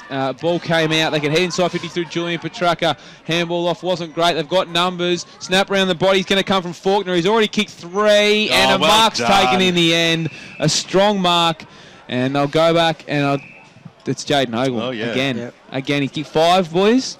And he'll look for number 6. He's taken it in the pocket, out muscled his opponent, and he's on a tight angle. You'd expect him to wheel round here in front of our commentary position on this side of the ground at the Maroondah Highway end of the ground. He the classical toss of the grass in the air. He doesn't even swing around, and he has butchered that. He might kick that out in the full. Yep, he has absolutely monstered that, but you can't really complain. He's already kicked 5 today. The game is well in hand, and the lead, it remains at 60 points. It played 23 in the final term. Probably 3 players, Braden. Matt Price, Andy Culture, and Matty Hayes. Oh, Lee goes short. Jaden Hogle, he just goes, thanks for that present. I will slam through goal number 6, and straight through it goes, and Mitchum on the Bendigo Bank scoreboard, 24 minutes in. They've kicked 20 goals this afternoon. They are a powerful side, putting on a powerful performance here. 2011, 131. The Basin, 9-11, 65. There's no excuse for that. I mean, at this stage of the game, I know the game's over, but when you've got the ball in the forward pocket beside the point post, you at least take your time and you kick it down the line. You do not cross to the centre and give it to the opposition. Putting his hand up for one of our awards this afternoon, boys, which we need to start thinking about. Ball back in the centre. And it's one down, trying to pick up the ball, but couldn't in the end. There was Watson. Got a handball out. Finally, there was Reed, and once more, we'll have a ball up, still inside the centre square. Closing moments of this game. The Mitchum supporters have, of course, hung around. They've had a great afternoon, the 1,000th game. Well, I would be too. And the whole bloody oath. The base supporters, they've all exited. They've got a bit of work to do. Handball came out to Bell off half-back. Good kick, good mark on the chest. No worries there for Robert Petraka. He'll bomb it long. Where's one of the Hogels? Stand up. Ball high, out the back. Smith's got a little bit of a clean-up work to do. It didn't really favour him. Off the ground, there's a Hogel for you. It's Chris. But he has missed in the end. Chris Dewis, come on, that would have been a great goal. It hit the padding. In the end, got a bamboozled Matthew Smith in defence. Got a toe poke on it, but Chris couldn't get it. Just the one behind. This has been a game of commentary highlights that aren't going to make the highlight reel, exactly. I guarantee you. So the Basin, will they get another shot on goal? 25 minutes gone. This game is well and truly done. Smith took the mark, got the handball out wide. That was good play. The Bears drive the ball forward. Bouncing football, was looking for Rule. Right there was Chris Witchell, and over the boundary line it goes for a boundary throwing far side of here at Walker Park. Keep those scores coming through on Twitter at FootyEFL. It's all finishing up around the eastern suburbs. 20 other great games at your hashtag Love It Local today. Hope your side's winning as the umpire brings the ball back into play. Whitnish missed the footy. Basin drive the ball up towards the half-forward line. Nicely done there by Price. Over the top he goes. Witchell came in. Purcell just bangs it on his boot out to space, which creates a foot race. Which way will this one bounce? Wrong and little handball over the top there, and the Basin will get another chance up towards the half-forward line. It sits up there for Adams, who just waited for it and had the space to do so. Doubles back, kicks the ball inside, looking for Finlay. Used his body well, the big man. Got boot to ball and put it through as well. No, he's pushed it. The wind just holding it once again. It starts straight and then just floated through for one behind. So another minor score. They still haven't reached double figures, the Basin, on the Bendigo Bank scoreboard. They are 9-12-66. Mitchum are 12-12, 122. Of course, player of the day, winning the Concave Player of the Day award, $150 voucher. You got to love that sort of stuff as the ball comes back in, Braden. Yeah, it finds Joe Whitnish. Now, just in answer to your question, Soupy, the players missing on field today: Matthew Price, Craig Christie, Andy Coltrera, and Matt Hayhurst. Clint Jones also played in the twos, coming back through injury. So there's probably those five there. In the centre of the ground, Marrow got a handball off, missed his target, cleaned up by Whitnish. He's been very strong as well. Going to be hard to pick the Concave best on today. There's been plenty of them. Throw Winston in there, throw the Hogels. Got a tough choice this afternoon, Ray and Brash. Ball came out on the outer side. Jaden Brown got wrapped up. Well, fair enough. I suppose you're all Winterton lovers, so that sort of sums it up. We can say that's the winner there. Ball came out, hands of Michael Thompson in defensive 50, found Matthew Smith, and Jaden Brown got ragdolled in the end, and he might get the free kick as well. Big upset up at Coldstream today. Coldstream have got up by 5 points, 12-3 to 10 goals 10. Brasher's second side. Yes. Good kicking's good football, 12-3. That's very good kicking. That is. Jaden Brown found Lockie Cripps close up against the boundary side on that outer side. He'll pump it long down the line. We're just waiting for the siren and the victory here now. They'll head forward, they'll have a bounce. Will Daniel Price. Handball off was very loopy. Brown had to wait for it. Price wants it back. Has to go back and lay a tackle. And happily seen over there by Jack Purcell. Fortunately, the Bears were kept in hibernation today, Braden. Yeah, you've had that one up your sleeve most of the season. You've been waiting to say that one, but got it out eventually. Well done, Brash. Back in play. Kruger won it down with the bounce. No one got a clear hand from the ruck tap. And they can go again. Mitchum through the centre of the ground. High kick in the direction of Hogel. Ball came down. Good fist from Jaden Brown. Handball off into the centre. Tapping it on there was Petraka. Lockie Cripps cleaned it up though, and he'll look to head out. Kicked it into Michael Thompson's stomach. That's not what you're after. Sold a bit of candy there. Can go in and kick a goal here. It looks to be Johnson, and he indeed has a great goal. Sold a bit of candy, got around, And icing on the cake for Mitchum. They are 21-12, 138. They've dismantled the Basin today, who were 9-12, 66. We've reached the 29-minute mark of the final term. Yeah, well, all of a sudden the game's certainly blown open. 6 goals to 2 in this last quarter. Mitchum just running away with this game and cementing their position at the top of the ladder, and definitely the side to beat in 2015 in Division 3 at this stage, Ray. Yeah, and it's been 11 goals to 4 since half-time, so their dominance since half-time has been the difference. Pye brings it in now. Jones got the knockdown, Soupy. Kick goes forward, though, for the Mitchum side. Bouncing football leading the race there was Brown. He was dispossessed to the football by Cross. Went after it again, and they linked up well. Here's Lee, back to Brown on the right boot. Squeezes a kick up towards the wing position. Kruger was the intended target over the boundary line and out of bounds on the full. Marrow to bring the football back in. Short passes on. Which the data's not working. I'm trying to get some Twitter scores happening here. There'll be plenty coming your way very soon. Winterton on the right boot, kicks it up towards the half-forward line. A good mark was taken there by Cross, who's really had a great game this afternoon. Drives the ball inside forward 50. Purcell might be able to get amongst this here. Bouncing football, Price. He might go for the safety of the rush behind. Instead, he elects to go out to teammate Thompson, who linked up well. Here's the Basin driving the ball out of that defensive zone, and it might have gone out of bounds on the full once again. The Glen Waverley Hawks win by 10 goals, 62 points over Surrey Park. Boronia won by 10 points against the Whitehorse Pioneers. As the ball goes back inside forward 50 over the boundary line and out of bounds. More scores coming through. 52-point win to Templestowe over the Ringwood Football Club. Blackburn by 68 over Lilydale. 71-point win by Norwood over South Croydon. Vermont by 71 points as well. Brasher over the Montrose Football Club. Ball deep in the Mitchum forward line as the siren sounds out here at Walker Park. And what was a big day for the Mitchum Football Club. It was game number 1,000. It was a top-of-the-table clash, and their boys, who they labelled as having, well, a grand final hit-out training session on Thursday night by the big man Stevie Pym, will see the Mitchum Tigers go undefeated for another week in Division 3. Top of the table they are today. A powerful performance it was. A 12-goal margin, 72 points, 21-12, 138. The Basin Football Club at 9-12, 66. 6 goals to Jaden Hogle for the Tigers, 3 goals to his brother Chris, and also 3 goals to Anthony Faulkner. The Basin, well, they had no multiple goal kickers for the afternoon. The scores keep on coming in. Doncaster East won by 52 points against Wantirna South there, Ray. So I got that tip right, mate. Limback kicked 7 goals today. Murrelbach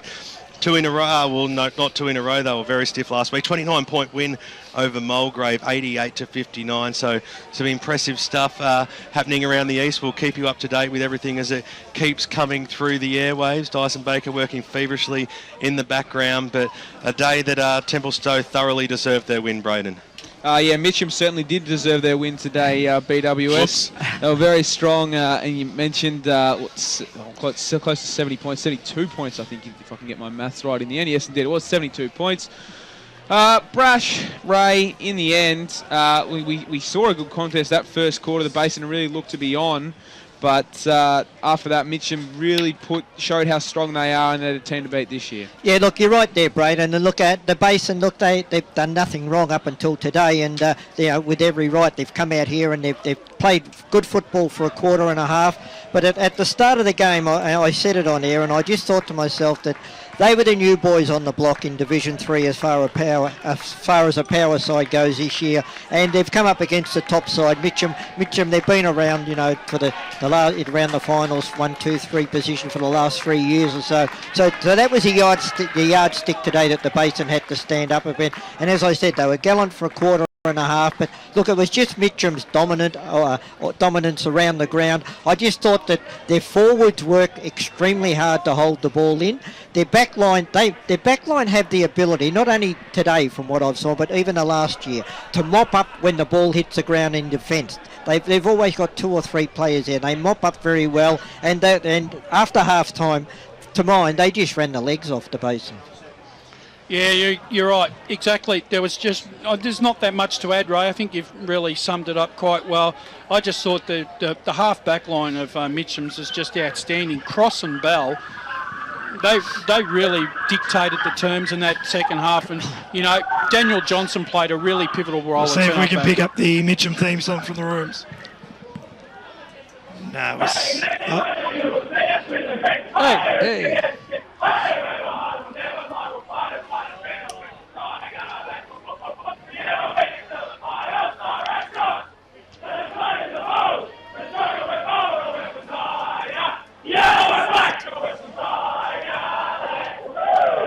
Still reckon that's the best theme song in the AFL. Yeah, you like that one, don't you, Ray? It is, mate. Not the best song in the EFL? Well, the EFL too. I like the Giants one. Okay. Just looking at a few other scores coming through as we go around the ground. What have we got there, bro? Dyson? As Ben alluded to, a 71-point win for Vermont over Montrose, kept them to a goal to three-quarter time. Unbelievable effort from the Eagles. Roval 13-24, 102 have got over the line against East Ringwood 7-9-50. 37 scoring shots to 16, and they win by 52 points. As we mentioned, Coldstream have beaten Warrandyte by 5 points. Forest Hill have beaten Ferntree Gully by 25 points. Glen Waverley Hawks have won by 10 goals. I'll just look through some of the scores that are updating as we speak. Currently, or last update, it was a 6-point lead to North Ringwood over Knox, who were coming hard in the last quarter. We'll keep you posted on that one. And also in Division 2, it's a 22-point lead to East Burwood over the Waverley Blues at the moment. Chenside Park down by 2 points at three-quarter time, lost by 10 goals. South Belgrave kicking with a breeze. A decent win in the end, so South Belgrave have got the win that they needed. They obviously win by 60 points, a bit of an ebbing flowing game. We know what the win can be like out at Kimberley Reserve. An update from Doncaster, I'm not sure if this is a final score. 18-14, 122, Doncaster leading Bayswater 4-7-31. Gee, that's ugly. So there's a few big scores this afternoon. Croydon 2019 139 have defeated Scoresby 5-7-37. I'll hand back to you, Braids. I'll see if I can get a few more. Thank you, Dyson Baker. Well, we might as well go down to our stats man today. He's done a great job for Choose Tap Match Stats. Grant Campbell.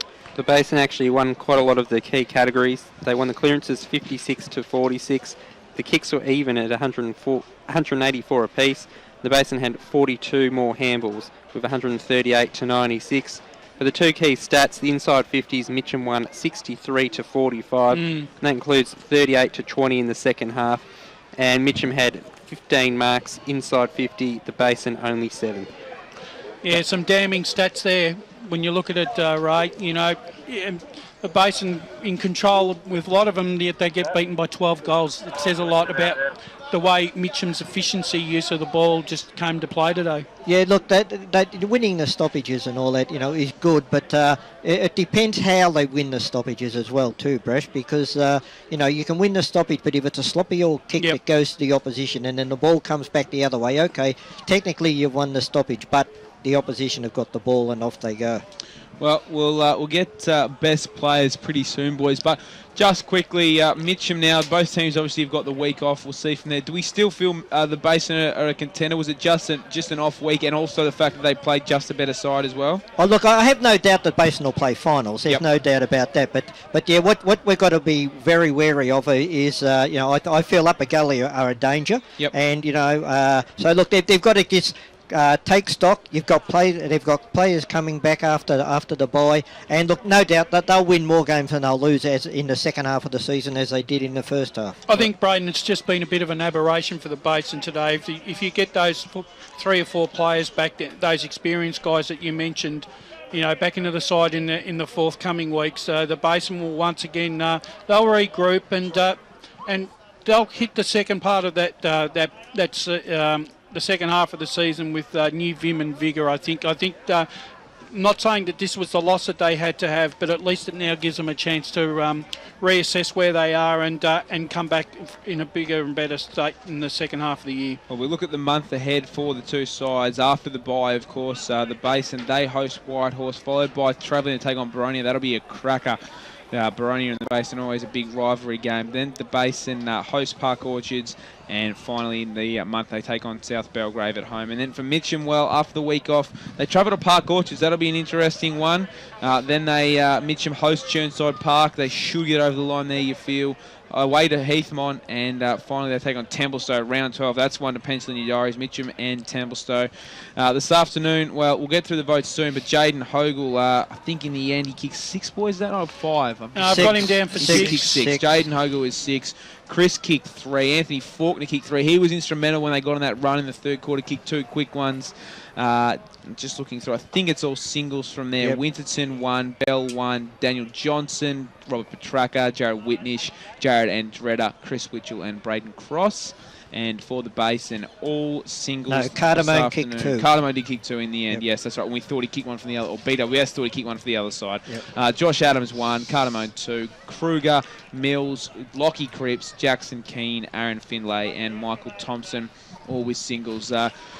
Well, have we got any more scores coming through, Dyson, or is that it at the moment? I'll run through what I've got. There's a couple of games I'm not 100% sure whether they're still going on. 16-point lead to East Burwood over Waverley Blues, who've kicked the last couple of the Blues, so not sure how long to go in that one, but still plenty of scores I'll run through. We'll do a quick wrap before we head back to Barry Cotts, but I'll just run through the winners and the margins so far. Division 1, Blackburn by 68 points over Lilydale, Roval by 52 points over East Ringwood, North Ringwood by 6 points over Knox. They got the job done in the end. Norwood by 71 points over South Croydon, Vermont by 71 points over Montrose. In Division 2, Croydon comfortably over Scoresby. Doncaster by 91 points over Bayswater, Thompson kicking 6. Mulgrave by 29 points, Mooroolbark by 29 points over Mulgrave. Donny East by 52 points over Waddy South. Still no final score from Waverley Blues East Burwood. Templestowe by 52 points over Ringwood, Heathmont by 61 points over Sylvan, Baronia by 10 points over Whitehorse, South Belgrave by 61 points over Churnside after leading by 2 points at three-quarter time. No final score up at Galley Park Orchards. No final score Donvale Eastern Lions. Glen Waverley Hawks by 10 goals over Surrey Park. Kilsyth were comfortably leading over Nunawading. 25-point win to Forest Hill over Ferntree Gully, and a 5-point win for Coldstream over Warrandyte. Warrandyte kicking 7 goals in the final term to make a game of that one. But that's all we've got at the moment. Well, yes. Well, what do you reckon, boys? Shall we... we'll go down to BWS out there. BWS. Don't have an interview for you guys, but it's certainly time to go through our awards for the afternoon. The Concave Player of the Day award, $150 voucher to Concave to spend however you so please. It was tough work to pick who were the best for Mitchum today, because I tell you what, there was quite an even spread, but we'll go around the table as we always do. 3, 2 and 1. Today starting with you, Wayne Brasher. Yeah, look, I'm going to go... I'll give my one vote to Jackson Glossop. Really put a foot wrong in the back pocket all day. Did a job on Max Kruger and whatever, resting Rovers. 2 votes to Anthony Faulkner. He certainly controlled centre half forward, was instrumental, but and set up did a lot of hard work, bullocking work. But 3 votes to me to the captain coach Neil Winton, was in everything. Basically controlled the midfield from SCO to woe. So he gets my 3 votes. Yes, and you're staring at me very intently, Ray Bed. Should I be worried? 3, 2 and 1 today. How'd you see it? Well, look, with no collaboration with Wayne Brasher, my votes were exactly the same as what Wayne Brasher did. 1 to Glossop, 2 to Faulkner, and 3 to my man Neil Winterton. Okay, yeah, well, you've got half the league as your teams and probably twice as many players who are your favourites as well. So add Neil Winterton to the list there. Braden Ingram. Well, we'll see what bias is really all about if he throws in a Basin player for a vote today. 3, 2 and 1, mate. How did you see it? I'd love to, but I genuinely don't think there was a Basin player who met the levels of any of the Mitchum players this afternoon. So no Basin players. Look, I'm going to give a collective vote here, 1 to the 2 Hogles. I don't know if that's allowed. They can have a half vote each. I thought Jaden kicked 6. We'll allow it. And Chris kicked 3. They were really strong. Jaden did have a bit of a ball in that last quarter, kicked 4. Just to change up, Joe Whitnish, I thought he was really strong. Won plenty of the ball in the midfield. Really enjoyed his work. He always stands out with those boots as well when you're calling. And, Neil Winterton as well. I thought I couldn't put him in, but he did go out a little bit in that last quarter. When the game was there to be won in those first 3 quarters, he was sensational. So, Neil Winterton, he's come over from Bayswater, and I tell you what, he's leading a pretty strong mob at the moment. Best on ground this afternoon. Well, the man who sees it through a different set of eyes is Grant Soupy Campbell. 3-2-1 this afternoon, mate. Gave him a 1 to Mark Watson. Thought he was very good throughout the game, and of course he was on the huddle during the week, so gets my vote for that reason. 2 votes to Braden Cross. I thought he worked very hard. He was very good the whole day. 3 votes. Can't disagree with the other guys. Went to Neil Winterton. Well, I guess that my vote